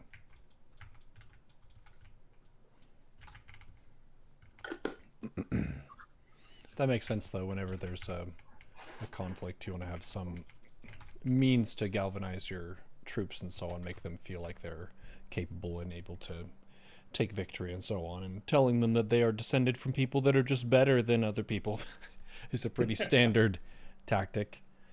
But yeah, puffing up your own people's history and kind of revisiting some of those things, like the glory days, the view of the past. This is a well-established way to talk about one's people. I think Confucius also does this, where he talks about there was a golden age of great kings who led with integrity and morals and stuff, and that people are trying to remember this good example. But that narrative is likely, embellished somewhat over time, where there have been good and evil people at any given time, but telling them a nice story that makes them feel strong can be leveraged militarily. Yep. Yeah, that's a common mythos and ethos you see across far-right movements. C'est la vie. A recurring pattern. Nobody really seems able to solve it. Could be just unsolvable. I guess I was talking before about how there's an ingrained human desire to aspire, to try to get more, to get ahead. Some of that manifests as this kind of nationalism we're talking about.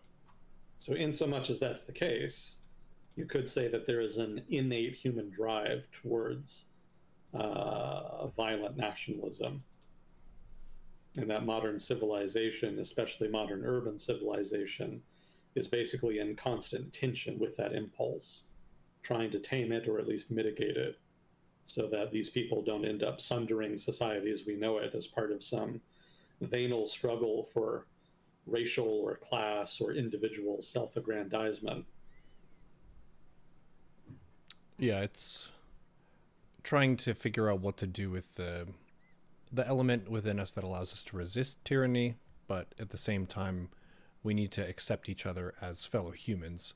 Tribalism can manifest in a lot of different ways. It can be your ethnicity, it can be your nation, it can be your sports team, whatever the case may be. People can be drummed up against each other. But the modern perspective on the world that is mostly accepted is that human beings are all one species, and even though we might look different or speak different, we're all worthy of the same kind of basic rights and respects.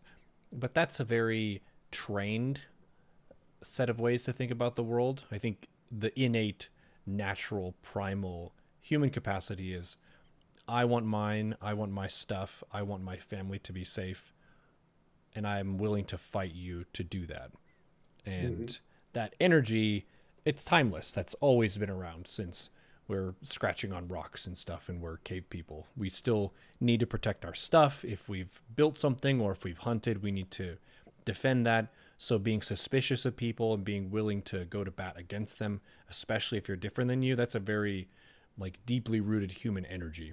But the modern kind of way that we're advancing our ethics is, well, they may have come from a different background than you, but they have need as well, and we should figure out how to make sure everyone's needs are met. And that's very advanced when you're talking about the Maslow's hierarchy of needs, where you have to make sure you have shelter, food, water, some social interaction, making sure that everyone else in the world is okay. That's a very lofty goal, which we're talking about now, but it's pretty far away. Tribalism, that's baked in. That's part of our mechanism. We're very willing to get drummed up about stuff. Nowadays, even we have StarCraft open right now, we have fictional internet racism, where it's like Zerg, Terran, and Protoss, which one is the best? Fuck Protoss, whatever your bias ends up being. We will create new tribes to argue over stuff about, which is very cute and fun. But it points to the same thing of we are team fighters. We fight as a team to accomplish stuff, to survive together, to thrive together. But violence is not a positive sum game, so we shouldn't fight each other. How do we reconcile this? Mm-hmm. Surprisingly challenging. In the 20th century, we resulted by having a huge-ass world war that effectively culled much of the world's population of extreme far-right nationalists. And in the aftermath of that, we had a period of peace for a couple generations. So all we need is another global catastrophe, and then we'll There you calm down go. again.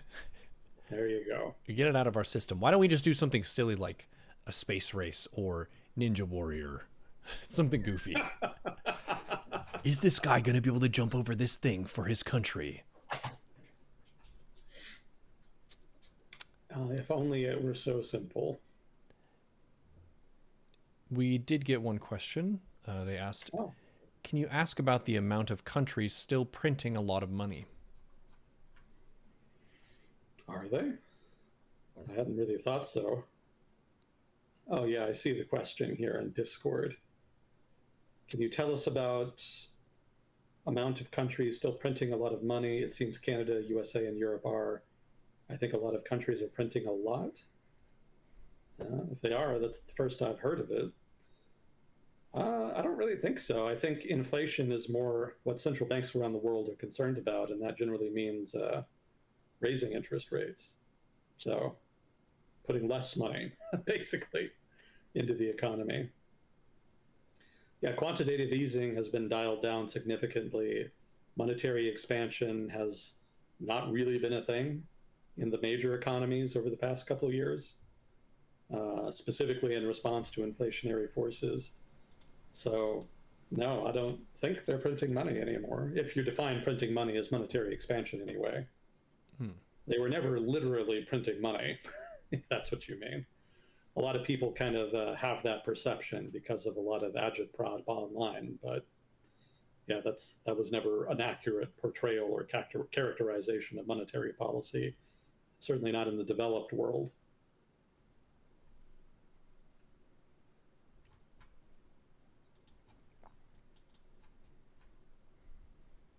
Yeah, I don't think so. Yeah, I would think printing the physical money itself would have less value too, now that we're exchanging value with digital means most of the time. Hmm. Yeah, You're keep in mind mentioning too. the Sorry, gray go ahead. market. You're mentioning the gray market before, which was the way that people are working slightly outside the law with business practices where you have a gig, you need people to do that. They show up, you pay them cash, and there's no kind of paper trail regarding who employed who and that kind of stuff. So they get to kind of dodge taxes or whatever reason they're doing that. But that's one of the reasons cash should be used. But in a modern context, there aren't that many other cases where you would want to use cash. Mm-hmm. Yeah, physical cash is kind of on the way out. Everything is more and more digital, as you say. Hmm. But generally, money printing is used as shorthand for monetary expansion. That's not uncommon. But there's enough people online who seem to think it's literal that I feel compelled to offer the correction. Mm-hmm. Yeah, keep in mind that most of the money created, most of the new money introduced into the economy is not introduced by way of either a central bank or a government, but rather by private sector banks by way of lending. That's actually like the main source of new money in the economy. What the central bank or Federal Reserve, in the case of the United States, does is more to incrementally increase or decrease money supply, and by extension, to influence interest rates, which in turn has the desired knock on effect on the economy.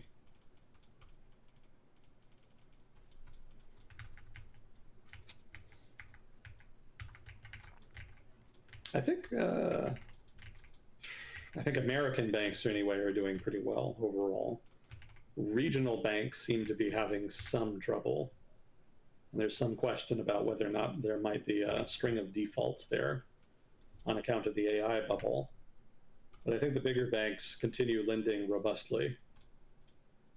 But I don't think that's had major inflationary effects. I don't think they're increasing the money supply / increasing loans inordinately, such that there might be a problem.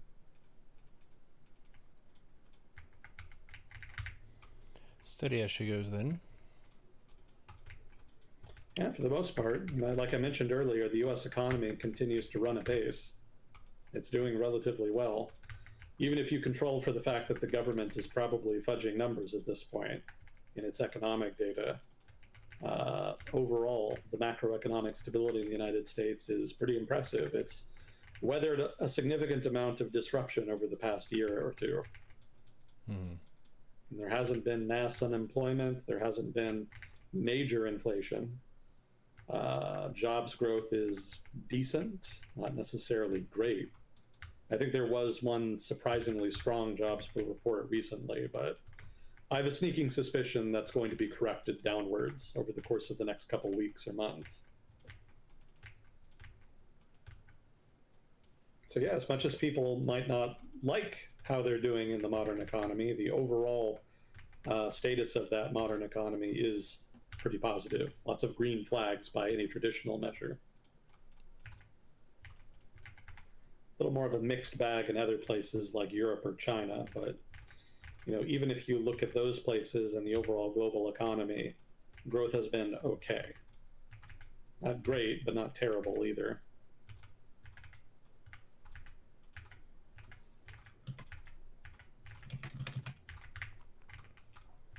I've been seeing a bunch of promo for the new Christopher Nolan movie, The Odyssey. It's going to have some references to ancient Greece and so on. Definitely a lot of liberties taken, but how are the Greeks doing? I know the Greeks have been involved in a lot of fighting over the years, and you mentioned some World War II stuff that they did. How far back do you want to go? Let's do since the Britons would be rolling through. The Britons? Yeah. Like the UK and stuff, their empire's expanding outward. Would they have had a brush with Greece on their way to India? I guess, well, not on the way to India per se, but yeah, I guess they technically did interact with Greece at one point. But they did not incorporate it into the British Empire per se. So what they did in conjunction with, I believe, France, and maybe some other interested parties in Western Europe, is that they assisted the Greeks during their War of Independence against the Ottoman Empire. This would have been, I want to say, early, mid-1800s. And when an independent Greece successfully emerged from that war, they did not conquer it or subjugate it, but it was recognized universally as being in Britain's sphere of influence. And British finance did have pretty strong ties there commercially, but beyond that, the British did not exact any kind of direct political control over newly independent Greece. So it was implicitly part of the British Empire, you could say, but not officially. When was this War of Independence? Let me look it up. I'll say early 1800s. 1821 is when it started, and it lasted until 1829.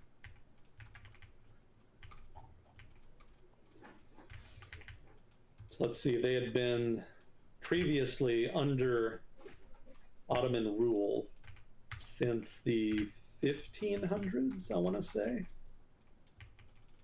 I think that's when the Ottomans first conquered them. So basically, let's say mid 1500s. So 1650, 17, 250 years thereabouts of Ottoman rule.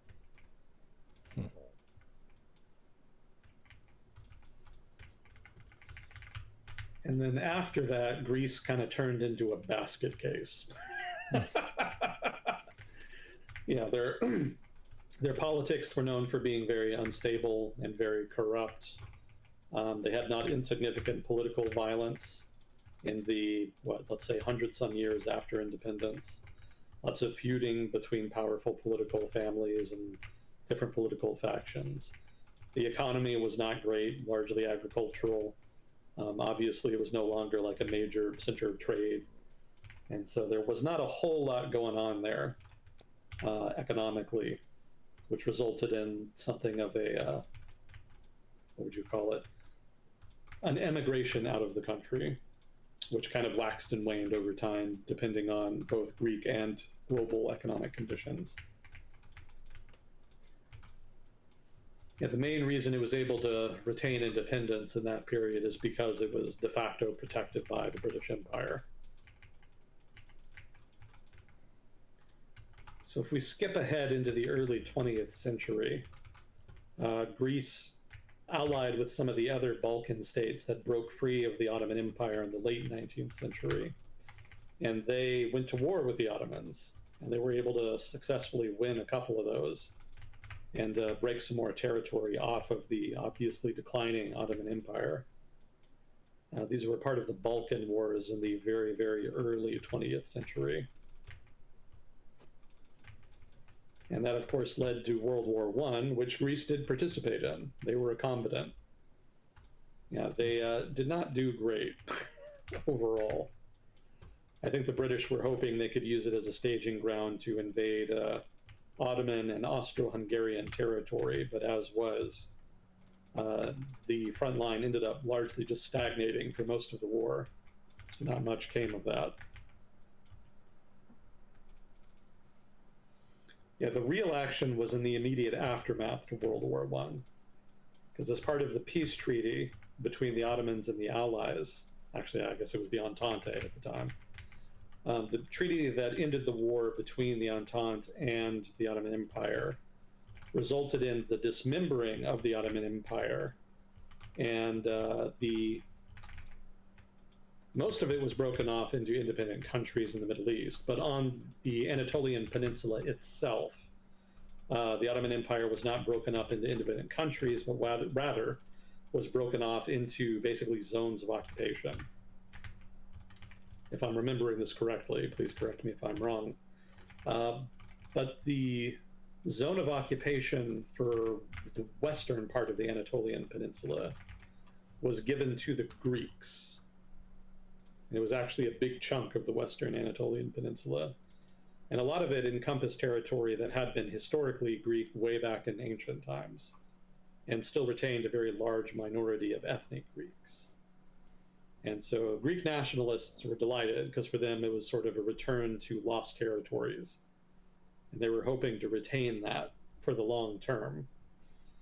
But the result was the Turkish War of Independence, when Turkish nationalists basically overthrew the Ottoman government and created a new secular nationalist government that then went to war with basically anybody and everybody who they perceived as anti-Turkish.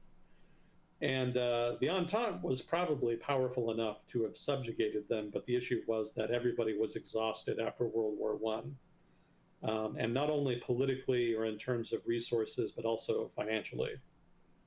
Nobody really wanted to go to the trouble of expending all of the additional resources that would have been necessary to suppress the revolt and enforce the terms of the peace treaty with the Ottoman Empire. So the result then is that it mostly fell to the Greek army to fight the Turkish army that emerged from this revolt of Turkish nationalists. And they failed. They were defeated. They actually succeeded for a while, and they marched into the Turkish interior to the gates of Ankara.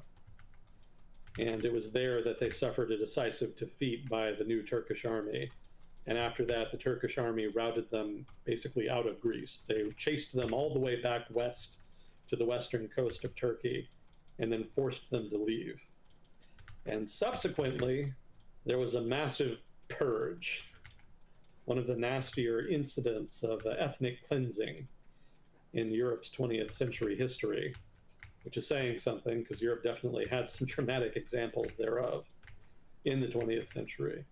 And what happened was basically an exchange of populations. The Turks and the Turkish nationalists effectively expelled their ethnic Greek population to Greece. And the Greek government reciprocated by de facto expelling their ethnic Turkish population to Turkey. So there was a number of violent disruptions and expulsions that occurred as a result of this exchange. So eventually things settled down. There was relative peace in the post-war period after the Turkish War of Independence. And Greece kind of just minded its own business until the 1930s, when the Italians invaded. This would have been under Mussolini. And this would have been after Mussolini had successfully conquered Albania. And it was from Albania that the Italian army invaded Greece. The British were a little busy at the time. They were, I think this would have been 1939. And gosh, I'm having trouble remembering the exact time frame. Was it before or after the Germans had invaded Poland? I'm having trouble placing it, because I want to say that it happened after, and that was why the British were not able to intervene earlier to help them out. I do remember that the Germans had to delay the invasion of the Soviet Union so they could redirect forces there. So that would have been 41. Let me check this out.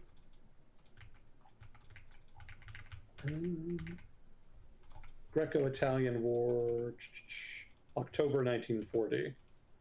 Yeah, so that would have been after the German invasion of Poland. Okay. So I want to say that was the big factor why the Greeks kind of had to fight on their own for a while. But interestingly, they were actually able to not only stop the Italian advance into Greece from Albania, but they were actually able to start pushing them out of Greece. They were threatening to invade Albania and potentially expel the Italians at one point. But eventually the Germans were able to intervene. They kind of had to invade Yugoslavia on their way, which delayed things.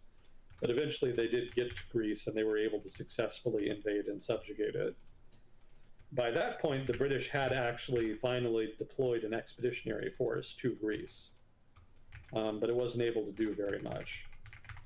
If I'm remembering correctly, one of the big factors that contributed to Greek defeat at the hands of the Germans, besides all of the obvious, the German war machine was more advanced, more well-resourced, had more modern technology, et cetera, et cetera. But beyond just that, there was also a big divide between people, mostly I think British advisors, who wanted the Greeks to consolidate their defensive line by abandoning the northeastern part of the country. And the Greek government, which by and large thought that was out of the question. They wanted to defend all of Greek territory, even if that meant extending their defensive lines into the northeast in a way that watered down their defenses, rather, in a way that made them too weak to really deflect any kind of German incursion. I think that was called the Metaxas line, something to that effect. Something like that. Anyway, ultimately, the Greek government had its way. They refused to redeploy their army away from the northeast. And the British advisors' worst fears ended up manifesting, and the Germans were able to pretty easily blow through what defenses there were. It may not have made much of a difference in the grand scheme of things, but it would have at least helped to redeploy. But it was seen as just politically toxic. No nationalist could really justify abandoning a whole chunk of the country. So the result then is that the British Expeditionary Force and what was left of the Greek army had to evacuate, and mainland Greece at that point fell. Later on, because Greek islands were not similarly subjugated, because the Germans didn't have the capacity to project force out there, there was a German attempt to take Crete, which is, I believe, the largest of Greece's islands. And the British, for their part, were expecting it, but it ended up turning into a just complete shit show for all parties involved. The German invasion of Crete should have failed, because it happened by and large by way of paratroopers. They used airborne troops to paradrop into Crete, and the plan was to take the major strategic points of interest on the island so rapidly the British would not have time to respond. And as it happens, like, a lot of the troopers landed in the wrong positions. The locals turned on them immediately, which they hadn't been expecting. And British forces on the island were well positioned to deflect the German attack. And in the early German attacks, they successfully did so. So it seemed to all the world like the German invasion was a complete fiasco and was in the process of failing. However, the British commander of the British garrison on Crete snatched defeat from the jaws of victory in one of the most famous blunders of the war. Basically, he just took for granted that the German invasion not only was going to fail, but that wasn't even happening. He refused to admit it for a very long time. He assumed that a German invasion was coming, but he believed it would come by sea and that any kind of airborne operation must be a distraction, a kind of secondary operation that would be subordinate to the main German operation, which again would come by sea. So he didn't take the paratroops seriously, and correspondingly, he did not mobilize his forces in a way that would bolster the forces that had won the early victories against the Germans. So as a result, after the Germans were initially repulsed, they regrouped, launched new attacks that were then successful, and broke through and conquered a number of British garrisons, such that the British position became untenable, and they ended up having to evacuate the island. So they easily could have won that battle, but the British commander in question just fucked it up so badly that the Germans were able to regroup and successfully turn their early defeats into a victory. It was very embarrassing for the British military, and it was a big strategic liability because the Germans were able to use Crete then as a big air base in the Mediterranean that they were able to use then to project force into the Eastern Mediterranean in a way that threatened Allied supply lines that were running through the Mediterranean into the Middle East. Not great. Now, interestingly, as a kind of conclusion to Greek history and World War II, you might wonder why the Soviet Union never invaded Greece. Because obviously the Red Army was just running through Eastern Europe like a bull in a china shop by the end of the war in 44 and especially 45. And they certainly just ran through Southeastern Europe. You know, pretty much the entirety of the Balkans saw some kind of Red Army incursion, the only exception really being Yugoslavia, where the communist Tito and his partisan forces were able to expel the German forces in advance of the Red Army. But everybody else saw a Red Army invasion at one point or another, except Greece. Greece was the exception. And that had to do with the conference at Yalta. You know, the British had made it very apparent at that point, at that conference, that they considered Greece to still be in the British sphere of influence. And Stalin actually agreed with them, interestingly. And he agreed not to invade Greece during the conference. Well, during the conference, he agreed not to invade Greece later on. And he kept that promise. And so the British then, I think in 1944, maybe 45, actually launched their own invasion of Greece. It was pretty small, and there was a very small German garrison for them to defeat in the first place, because the Germans had been retreating in advance of the Red Army advance. So the British expeditionary force that was sent was pretty small and mostly just ended up working with Greek nationalist partisan units that were operating in the country. So it ended up being a pretty quick and clean operation to expel the last of the German occupation force. And afterwards, the British then basically de facto occupied Greece in lieu of setting up a new government, which they would wait to do for a while. But yeah, that's why Greece did not end up in the Eastern Bloc during the Cold War. The British successfully argued that the Greeks were in the British sphere of influence, and that was apparently enough for Moscow. They said, okay. Yeah. They did not have to do that, really. I'm sure the British were really not in a position to say no. But Stalin didn't really see it as worth the effort. And so, yeah, it stayed out of the Eastern Bloc. Now, there was, after World War II, some more drama, and that was the Greek Civil War. During World War II, there was a big divide between different opposition groups. different resistance forces who were fighting against German occupation. And roughly you can kind of divide them into nationalists and communists. So during the war, those differences could kind of be overlooked. But after the war ended, that's when tensions really spiked. And you saw outright street fighting between what had been communist partisans with the nationalist partisans. And you can probably guess who the British occupation forces sided with. Obviously, they ended up siding with the nationalists. And the result is that the British occupation force ended up in a very awkward position, because mostly they just wanted to kind of hold down Greece until they could set up a new government again, and to make sure it didn't end up being a problem for the Allies in the ongoing war effort.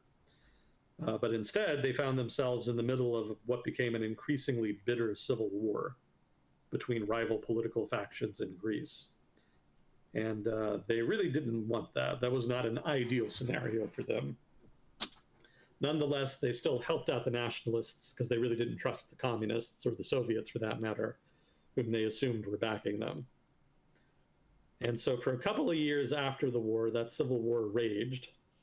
And the British eventually decided that they'd had enough and they wanted to get the fuck out.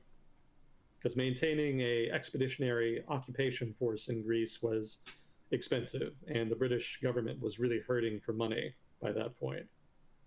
And I remember reading that the American government was quite shocked that the British were doing this, because they had seen the maintenance of Greece in the Western sphere of influence as a British responsibility, because again, Greece was seen as in the British sphere of influence.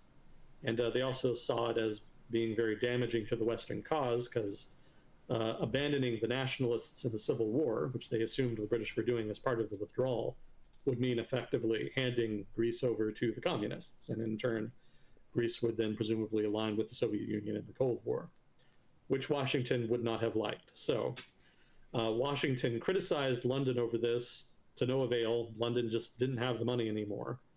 And so the United States moved to fill the gap and try to move in and to restore the lost sources of funding and other resources that the Greek nationalists had suffered with the British withdrawal. And this was notable at the time because this was one of the first major foreign policy interventions, I should say, that the United States made that was related explicitly to the Cold War after World War II. So a little American cameo there in your Greek history. Nice. So ultimately, the nationalists were able to win the Civil War. Greece turned into a fairly steadfast Western ally during the Cold War correspondingly. Most of their backing came from Washington, more so than London. I think they were, I want to say that they tried democracy for a while after the new government was set up, but it didn't last very long. Greece pretty quickly fell into a military junta, if memory serves. And I think they kind of went back to democracy for a while, and then they had the big military coup in the 70s. I forget the name of the general, but I think anybody in Greece would know him immediately. He was very well known. Why did he take over? It's just political bullshit, basically. You know, the nationalists using supposed communist incursions, communist conspiracies. And also, I think in the 70s, the Greek government was suffering from lack of legitimacy owing to the energy crisis. That was kind of a common thread that afflicted many, many incumbent governments at that time. I think also he harbored some expansionist ambitions. I think he wanted to support irredentist forces in Cyprus so that Cyprus could be reincorporated into Greece. So there was not inconsiderable drama in Greek politics during the Cold War, owing to all of this political instability. But they never strayed from the West. There was never any real question of that. The communists were never able to regain the degree of popularity or momentum that they had had during the Civil War. Not to say they disappeared entirely. There was definitely still a very strong left-wing movement in Greece. But it was largely suppressed, often violently, by this, that, or the other authoritarian government. And I think they joined NATO in 50. 52, something like that. They were one of the later original signatories. I think most of them joined in 49. And then Greece and Turkey joined at the same time, roughly, in the early 50s. And then West Germany didn't join until like 54, 55, because that was... West Germany joining NATO was actually hugely controversial at the time. That was a whole other conversation we could get into. But yeah, I think Greece and Turkey joined before that, but after most of the other members, at least among the original founding members. And as you can imagine, Greece and Turkey joining at the same time was not a coincidence.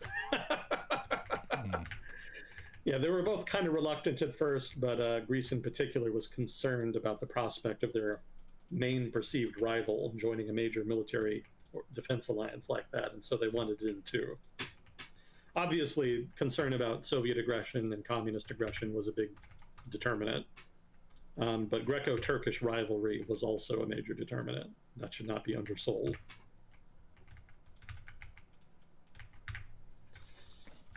Yeah, so that pretty much gets us up to the 80s. I think that was when the military junta started shifting towards democratization. I should point out that over this time frame, Greece also was, the Greek economy was doing better in large part because of, I want to say, shipping. There's a number of big Greek companies that specialized in basically maritime trade. What was it? I sneezed, sorry. Oh, sorry. Sorry. Yeah, there was a number of super wealthy Greek shipping magnates that kind of emerged in the mid-late 20th century. I don't think it's as prominent a part of the economy now, but it definitely was at that time. And that kind of gets us into the 80s, late 80s, 90s, when Greece started, I think that's when they joined the European Union.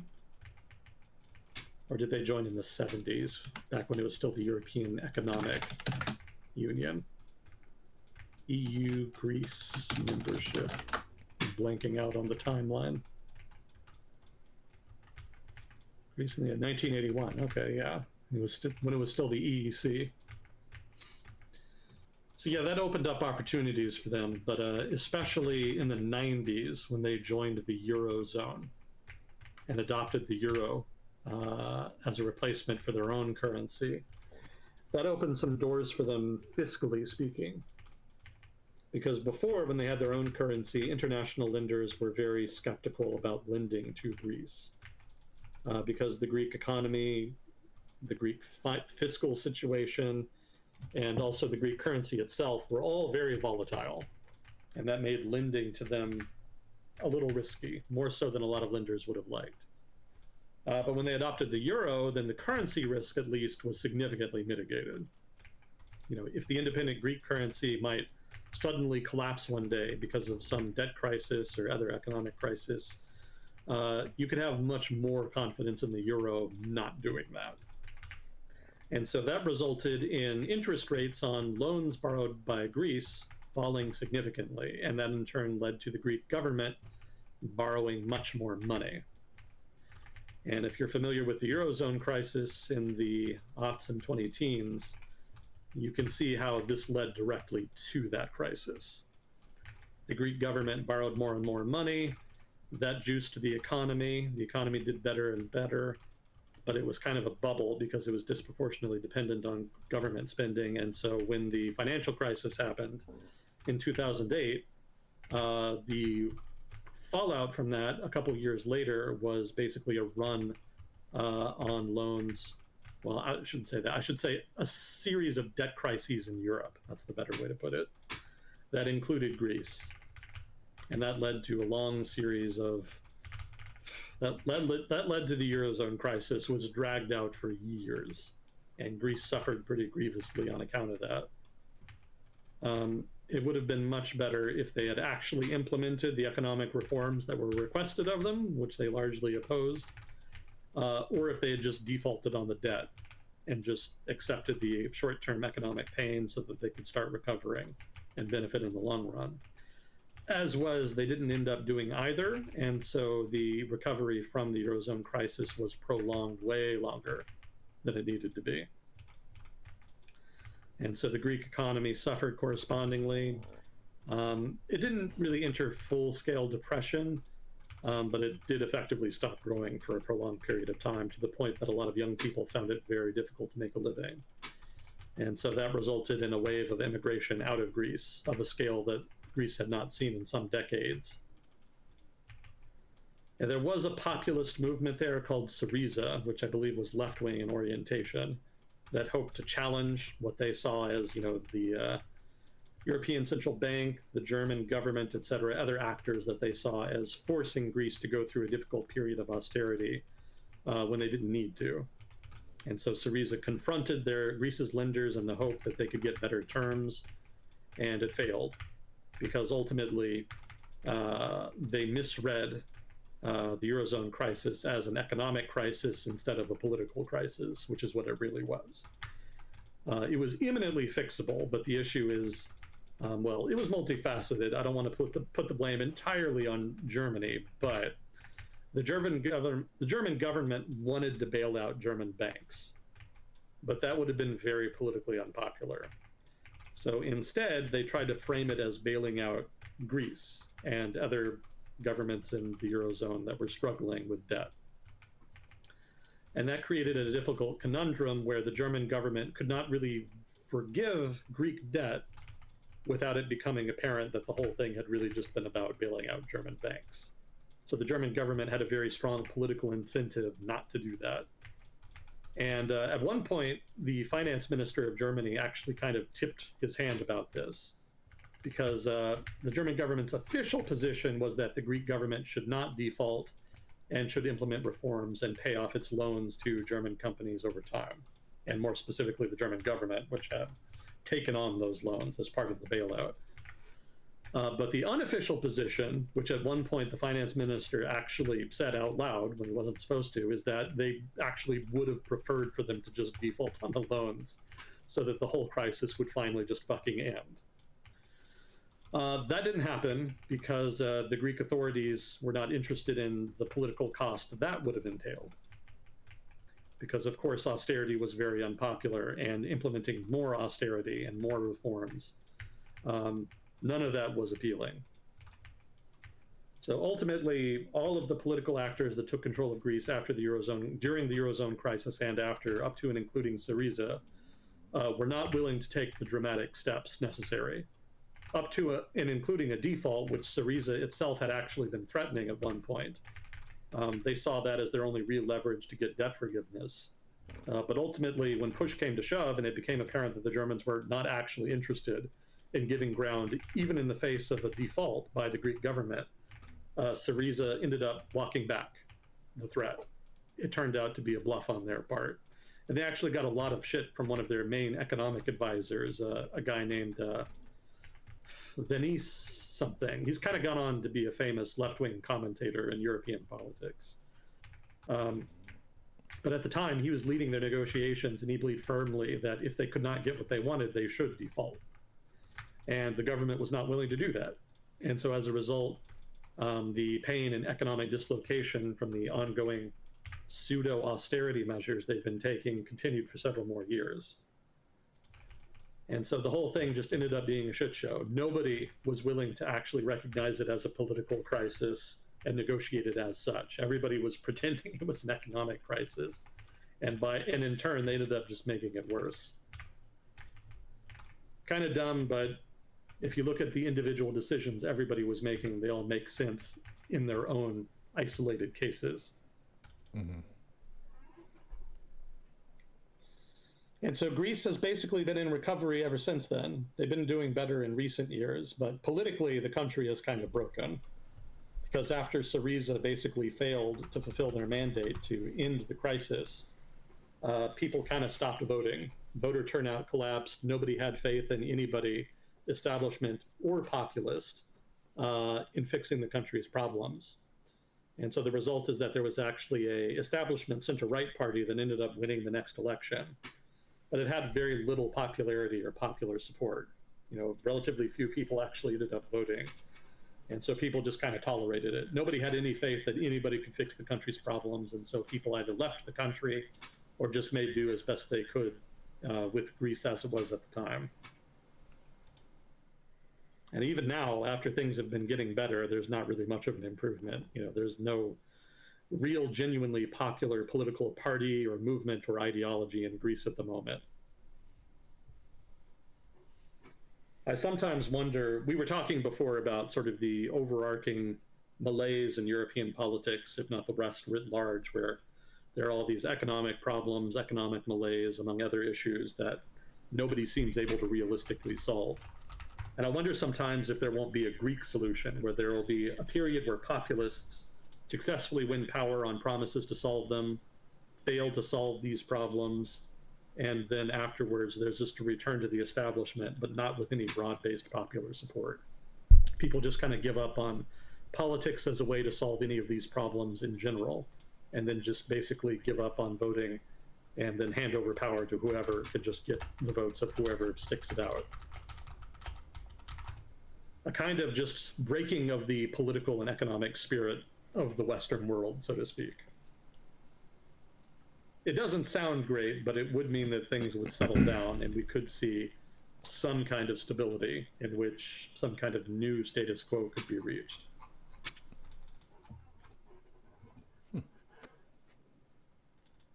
We did get a few questions. We're winding down for time, but I think there are 3 questions. Thank you, Angela, by the way, for helping us this evening.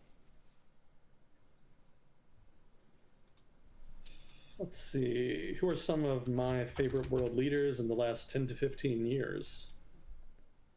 Gosh, I don't generally think about them in terms of favorites. Generally, I'm just busy critiquing them. What did they do wrong? What did they do right, etc.? There was a time when I would have said Abiy over in Ethiopia. Wait, is that his name? Let me double check that. Ethiopia, Crimea, Abiy. Yeah, Abiy Ahmed Ali. He actually won a Nobel Peace Prize at one point. He seemed to be at least trying to make efforts to fix Ethiopia's problems, but either because he never really intended to or because he intended to but failed, those efforts did not end up being successful. So unfortunately, his government hasn't really worked out some of the optimists early on had hoped for. Favorite leaders.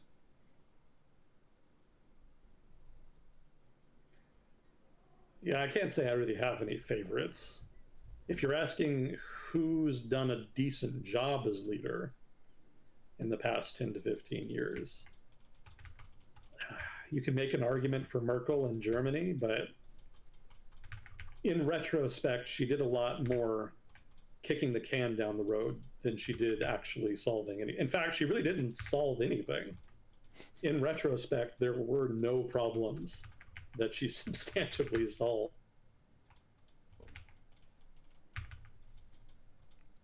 Leader in the sense that she at least prevented things from getting much worse. But she really didn't fix anything either, such that things dramatically improved either. Status quo leader. Yeah, pretty much. There was a time when Putin probably would have gone down in history as a pretty good leader. He kind of brought Russia back from the brink significantly, well, oversaw anyway, a significant improvement in the economy. Yeah, if he just focused on building Russian institutions and then just kind of stepped down, like, he probably would have been remembered pretty favorably. Now we're kind of in the Ivan the Terrible years of Putin's reign. Yeah. And so he's not going to be remembered so well now. He's kind of blown that capital. Yeah, I remember the days back when he was a meme who would ride bears into battle and was shirtless and cool. And they had that like nice, pristine brand of who Putin was, which he's ex-KGB spy. I mean, he's going to have a lot of blood on his hands. But now he's getting way more blood on his hands, so he's not exactly trying to curate a benevolent leader archetype. Yeah, there's not a lot of good choices. I mean, Shinzo Abe, maybe? It's kind of a nationalist, but he was relatively successful in managing relations with the United States during a difficult period, specifically the first term of the Trump admin. He was relatively successful in getting his agenda passed in the Japanese legislature, which few previous prime ministers of Japan had been able to do, certainly since the Cold War ended. Successfully navigated a tricky relationship with China and South Korea. Yeah, he did pretty decent on the big stuff, you could argue. Ultimately, though, he was not successful in rejuvenating the Japanese economy. So you could say that ultimately, even if he was more ambitious than Merkel, his legacy was pretty similar in that his legacy was more about preventing things from getting worse or falling apart.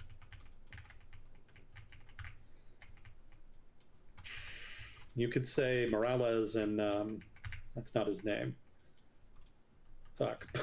Obrador, there we go. Obrador in Mexico, you could say had a pretty strong term, but only in the sense that he was able to successfully pass his agenda. He was able to make a lot of changes in Mexico. But whether or not those changes are necessarily good, that's more debatable. He was, in the end, a fervent populist. And populists are not really known for building strong, robust institutions. So I'll give him partial credit for that, but not really full credit. You probably have to look at small countries. Not Israel. Netanyahu cannot get out of his own way. He's done some impressive things. He's certainly not lacking in boldness, but his overarching strategic view of the Middle East and the world leaves a lot to be desired. Mm. He is ultimately just too security-brained for his own good, in my opinion.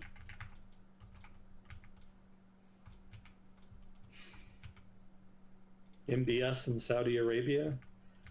I think if not for the Khashoggi thing, he might be better remembered, but yeah, Khashoggi was definitely overreach. The misadventure in Yemen was also a big example of overreach, so yeah, I think things will have to go much, much better in his remaining term in power for him to kind of negate that.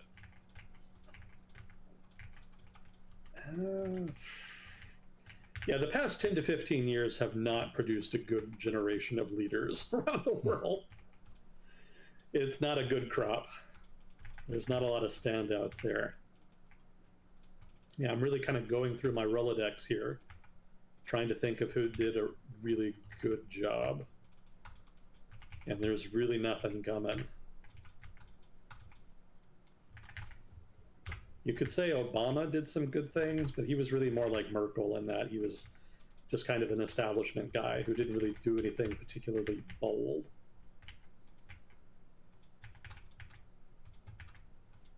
Ardern in New Zealand? How's that for a niche answer?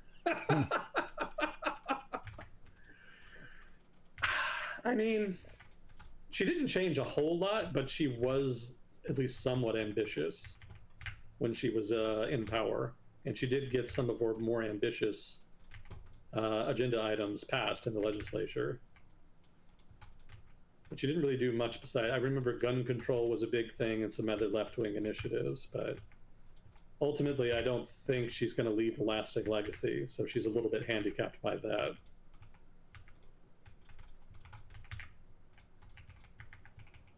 Definitely not South Africa. Who's done well in Africa? I feel like there were some strong contenders, and then the past 5 years happened, and the bottom kind of fell out. Ghana's done well, but I can't really attribute that to any one leader, per se. Trudeau was in power a long time, but that's not really a measure of greatness, per se. I think he was liked a lot in his first half and less in his second half. Yeah, and even in his first half, he wasn't really doing a whole lot. I don't remember any big dramatic initiatives on his part. Yeah, it's a really interesting question. It's definitely making me think, but I'm not coming up with like good answers. Nobody really stands out to me. Who's done well in the past 10 to 15 years? Like the Middle East has done okay. But then the Iran shit show happened, the Yemen shit show happened. The Emiratis have actually done very well, but I don't think there's any one guy in their government I would ascribe that to, such that I could say he's a good leader. Erdogan kind of had a strong start, but he's been running Turkey into the ground since then, so not him.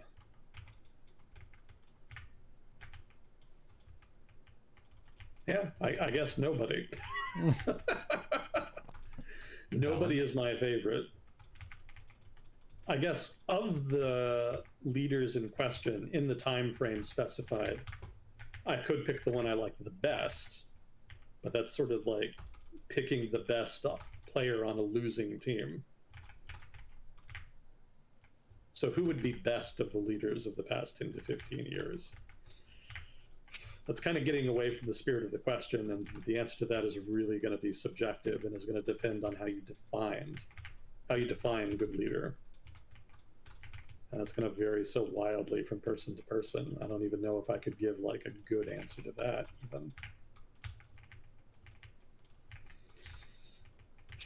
Well, I'll tell you what. I'll give you a kind of compromise answer, both to the original question and my reframed version.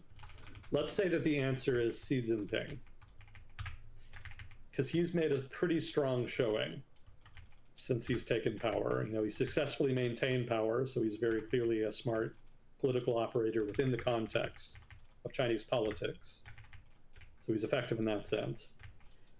He's been somewhat ambitious in China's foreign policy, although not very successfully so. The wolf warrior diplomacy thing was a bust. But to his credit and his government's credit, they did self-correct after that.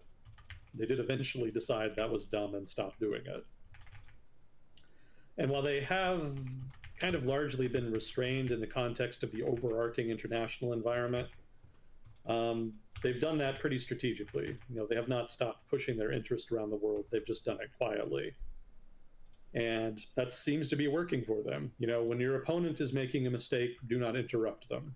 That's the old Napoleon quote. And certainly China's opponents have been making lots of mistakes. So, you know, they really don't need to be all that ambitious. You know, just kind of sitting and waiting patiently is a pretty good play in that context. So you can credit Xi Jinping for being strategically restrained. Let's say that. I still think overall his government has not been great for China. There have definitely been a lot of missteps. So I still would not count him as a good leader or my favorite leader from the past 10 to 15 years. But if I had to rank leaders from the past 10 to 15 years, I would say Xi Jinping is probably going to be on top. He has made the least bad mistakes. And even if his victories have been relatively marginal, he probably has more of them than any other leader. So Xi Jinping, let's go with that. Someone says, how about Muammar Gaddafi? Muammar Gaddafi did successfully die, which is definitely the top thing that I wanted from him. So kudos to Mr. Gaddafi. Very successfully met expectations. Also, good point for the mention of the silly movie The Dictator with Sacha Baron Cohen playing the main role. Gaddafi definitely inspired a lot of the elements of that main character. Yeah, Gaddafi did some good things for Africa, some good things for Libya, but it should not that fact should not blind people to the fact that he was a bad leader. Like, he was corrupt, he was overly eccentric. He did not build institutions in Libya, which is pretty much why the civil war happened in the first place. You know, if his government had been more centralized, he probably would have been able to put it down. Instead, he purposely kept it decentralized so that no alternative power centers could emerge, and that ended up blowing up in his face. Yeah, just kind of a dumb, self-interested leader. He made the country more about him than about the national interest, and ultimately he and the country suffered for it. So I don't think he could ever be considered a good leader. And certainly, even if you want to ignore whether or not a leader is good, if you want to focus instead on whether or not they were just effective, I don't think any leader can be considered effective either in terms of domestic political maneuvering or in terms of foreign policy when their term in power ends with them being sodomized in a pipe. That's not great. Yeah. That's really not, I think, what any leader wants to angle for. So I think that suggests that he probably did fail as a leader. Yeah. Not his ideal outcome there, for sure. Yeah. Yeah. Sodomized in a pipe and then executed unceremoniously by angry rebels. Not great. He played his cards very badly. He held a position of strength for a decent amount of time, but yeah, Yeah. that's not the way you want to lose it. Yeah. Compare and contrast with Bashar al Assad from Syria, right? Like, even if he lost the civil war, notably unsodomized, ended up hanging out in Moscow, As far as we just know. chilling. As far as we know, yeah. He's big chilling in Moscow. Yeah. He's doing fine. Gaddafi could have done that, but no, didn't do it. He misplayed his hand. So, not a good leader. Yeah, I think if you're going to go the evil leader route, you have to know when the jig is up and what your safe house is going to be. Because if you do that, then at least you have a quiet ending to your story. Bingo. Yeah, Gaddafi was probably a little too eccentric for that. Probably a little too proud, too. I never got the impression during the Civil War that he ever really wanted to admit that his regime was in danger. I'm sure a lot of that was performative, but I really genuinely wonder whether or not he himself believed his own bullshit in that regard. He seems like the type.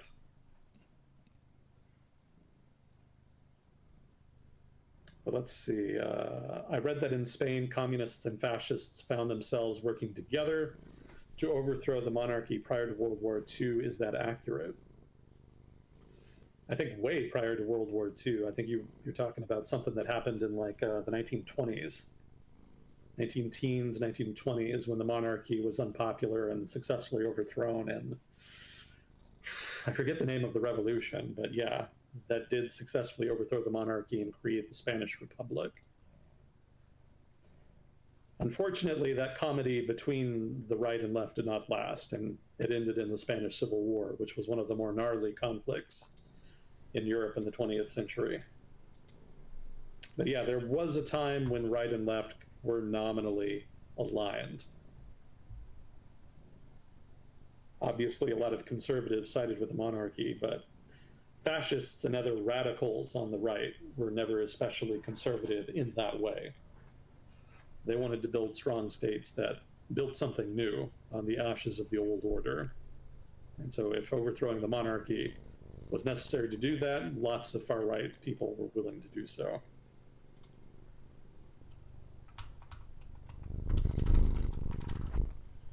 Let's see, how bad was COVID for Greece? Isn't quite a bit of their economy, tourism, hospitality focused? Yes. Yeah, the pandemic was pretty gnarly for Greece, specifically for that reason. Their tourism industry suffered pretty grievously, but they were already economically half dead after the Eurozone crisis, so the pandemic didn't necessarily make things too much worse than it already was. Yeah, the Eurozone crisis itself resulted in a decline in tourism within Europe. And so Greece's tourism industry didn't necessarily have a whole lot further to fall from that. But they definitely did take a hit. It definitely did have an impact. The recovery in the economic global recovery after, well, not after, but in 2021, let's say, definitely was one of the factors that helped Greece start significantly improving economically from the Eurozone crisis. But in order to get there, they had to get through the pandemic in 20, and yeah, that was pretty gnarly for them.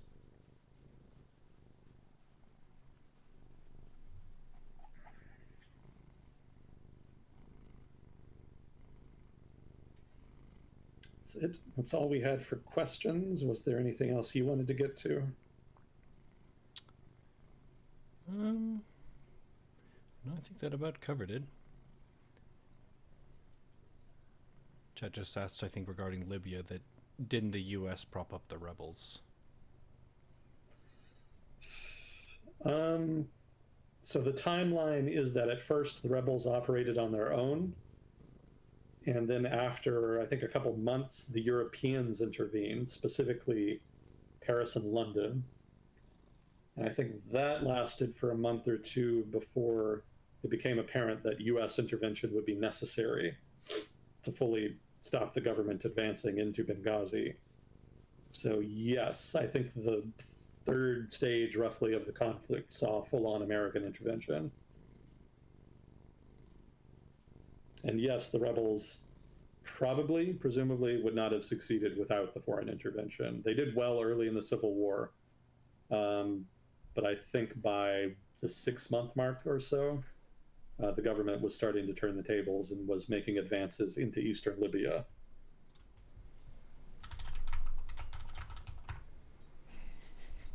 It's one of those impossible counterfactuals. It's impossible to know for certain how the Civil War would have ended without foreign intervention.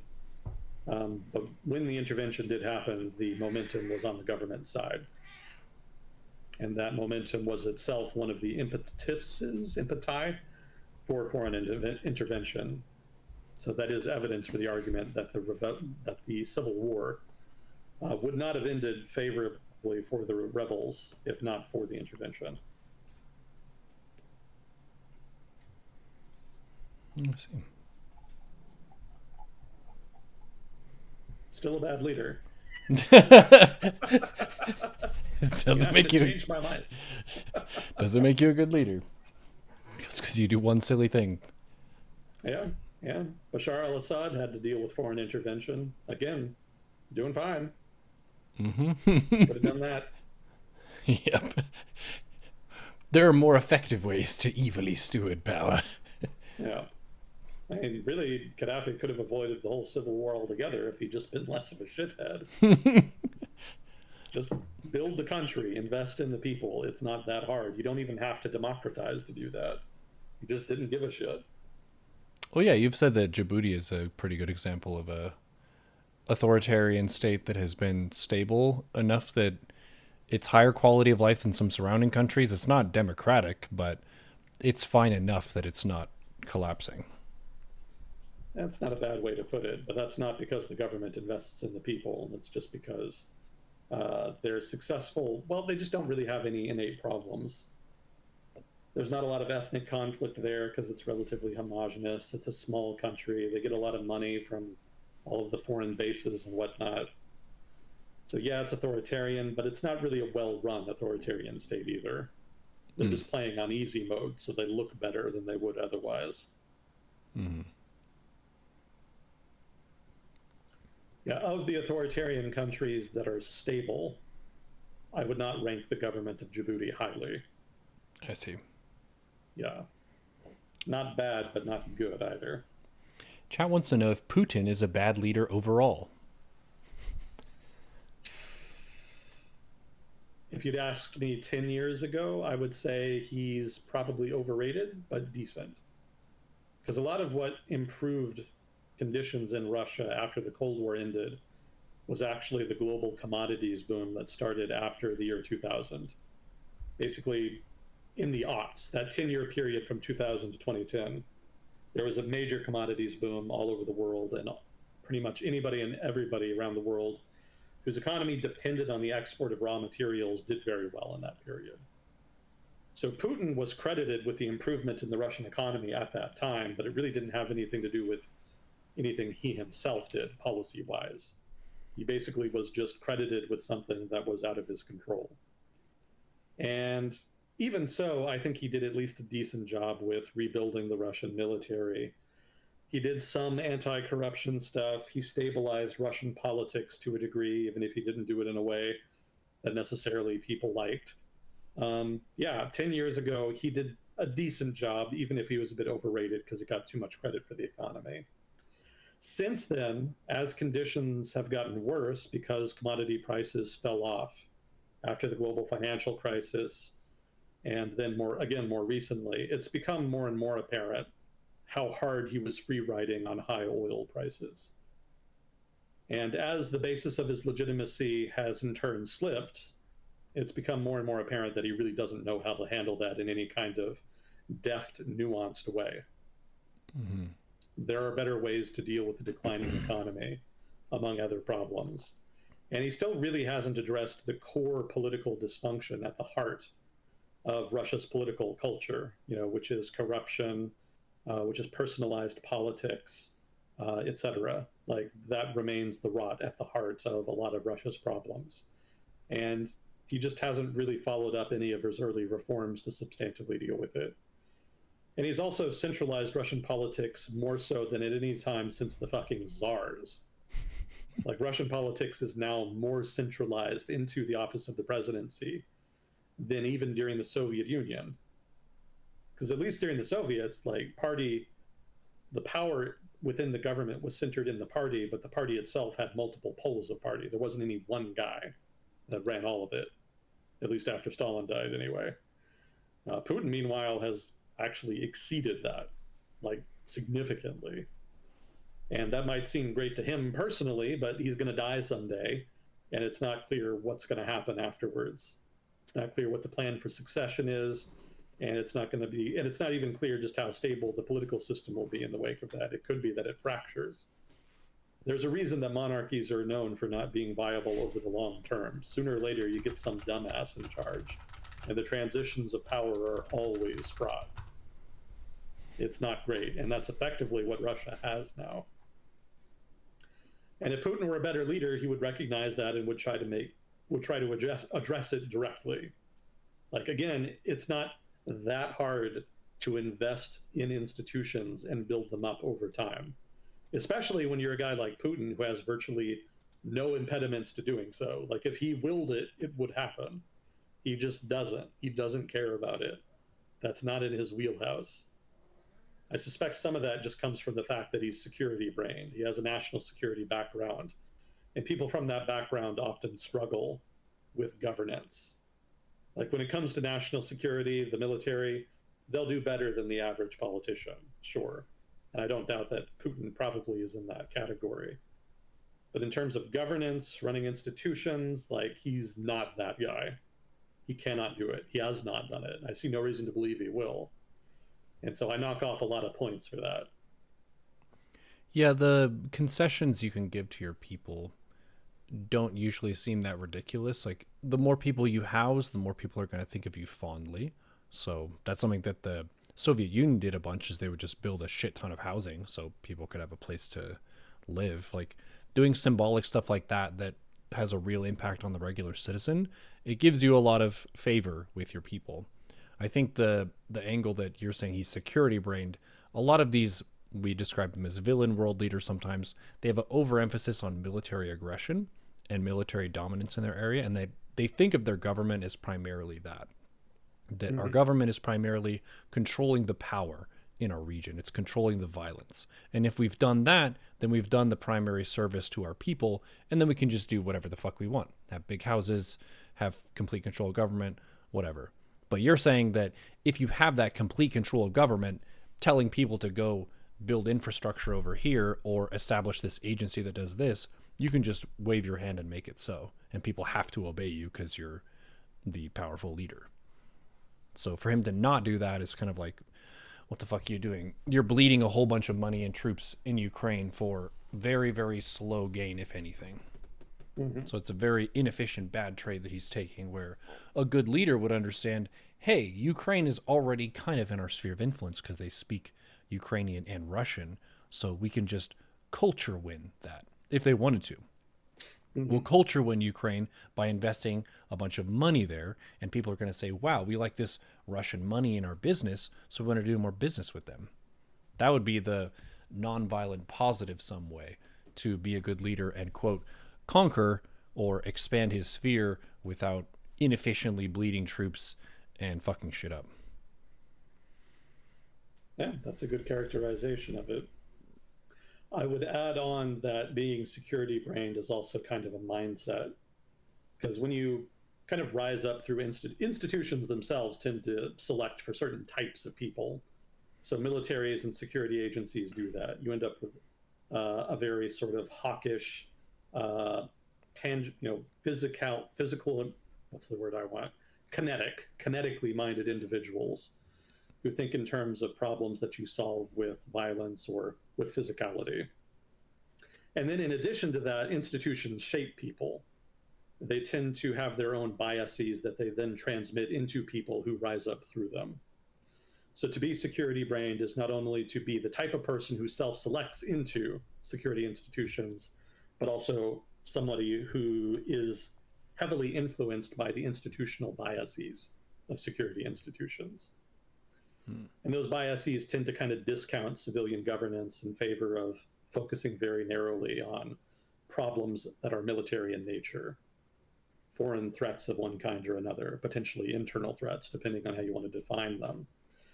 They're always focused on subversion or potential strategic liabilities that need to be resolved in order to maintain maximum sovereignty. These are the kinds of things people think about when they're thinking about national security.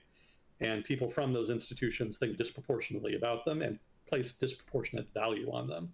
They're generally less willing to make trade-offs that involve giving up some of those things in exchange for benefits that are mostly economic in nature, and especially things that are ephemerally beneficial in terms of political stability. Things like political norms that restrain the power of a government in ways that are inconvenient for the government, but which help maintain long-term stability and legitimacy for that government. Those kinds of things don't come naturally to people of a military background who get into politics because of the institutional bias against that kind of thinking. And it also tends to push them in terms of thinking about policy in terms of power.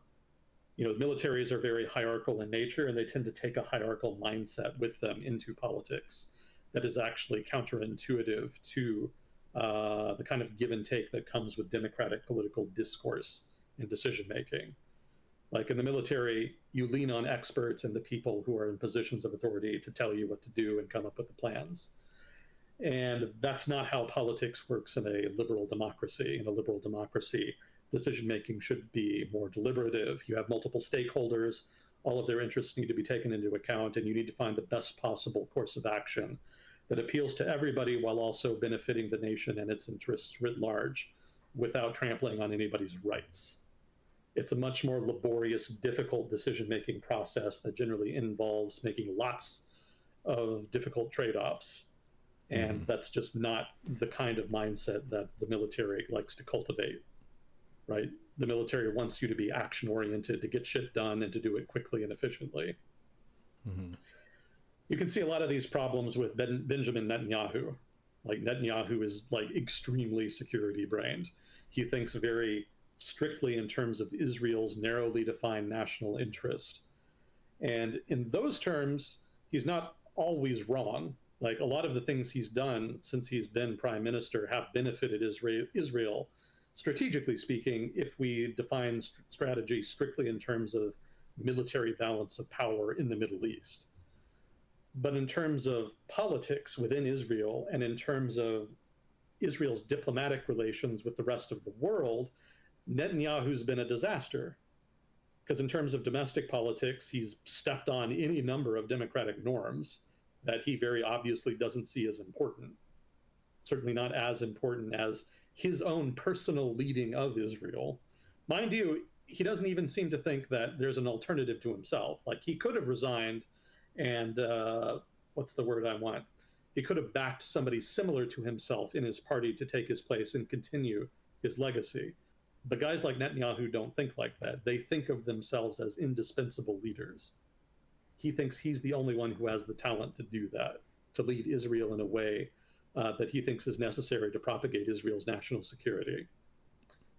And, you know, from a military standpoint, that makes sense. Like, if you have a veteran general, a veteran officer who's very experienced, it makes sense to keep him around if he's been doing a very good job. And obviously, Netanyahu thinks he's doing a good job as a kind of master strategist, leading Israel to some kind of new status quo that will be disproportionately beneficial to it. But he's only doing that in military terms. Again, diplomatically and politically, he's introducing a lot of rot to Israel. You know, the rot in Israel's political culture is like increasingly apparent. They literally have far-right extremists in power. That's a whole problem unto itself. But diplomatically also, like the foundation beneath Israel's diplomatic position in the world is eroding rapidly under Netanyahu, especially in the past 5 years. And he doesn't care. Like, he doesn't seem to recognize it, or if he does, he discounts it. he thinks the gains that he's getting from being aggressive in the region outweigh any of the disadvantages that come from losing diplomatic ties. And he continues to do that to the detriment of Israel's national security. This is not me being like anti-Netanyahu biased or some critic of a right-wing nationalist government. This is something the Israeli military itself believes. The IDF has repeatedly criticized Netanyahu's leadership, specifically on these counts that I'm bringing up. And he doesn't want to listen. He thinks that his critics in the military are biased themselves. He just doesn't want to listen. He thinks he's the indispensable leader. Mm-hmm. And again, from a military mindset, that can make sense. But it's immensely destructive if it goes unchecked. And so this is a really great example of what I mean by security brained. Yeah, it's missing the difference between the democratic sphere, which involves a peaceful transition of power, and military operations, which is you put your best people in charge. So if Netanyahu's very experienced, he thinks of himself very highly. Like you're saying, he thinks, if I'm not in charge, we don't stand a chance. So I just need to hold the reins for a bit longer to make sure that we stand a chance and that we're okay, because I'm going to make the best decisions here. But the democratic norm would be everyone who rules should pass power to the next person who's going to rule in the future. And that should happen at some point. But if he has enough of a hawkish kind of alerted mindset, he feels like he always needs to be swinging somewhere to make sure that his people are safe. And if people back him up enough, then he keeps power. Yeah, well said. Lots of that around. Many such cases. Yep. Putin falls into that category, I would argue. And the coup leaders in West Africa, I think, also qualify. A lot of them, pretty much all of them, have military backgrounds. And the ways in which they have been failing since they have taken on leadership roles in their respective countries reflect like severe security brain syndrome. Like they very obviously discount economics and political stability in favor of narrowly focusing on military problems. Like the nation's narrowly defined strategic interest is the only thing that seems to really be a priority for them. And the countries suffer as a result, like predictably so.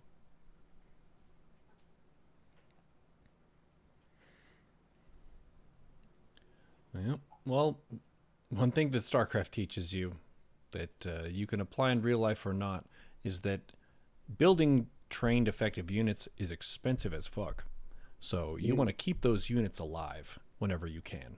And attacking people is way riskier than establishing a trade route.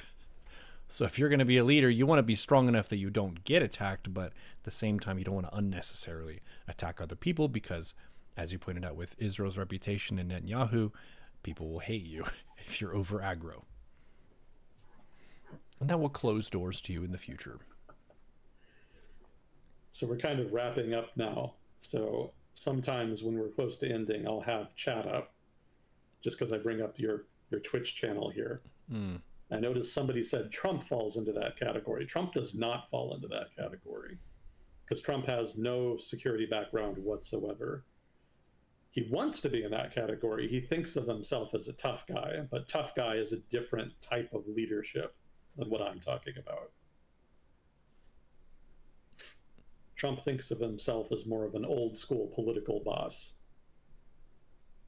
Very self-interested, narrowly defines the national interest in terms of his own interest, but he doesn't really think about the national interest in the same way that a security-brained leader would, which again is more defined by the institutional biases of the military and national security apparatus writ large.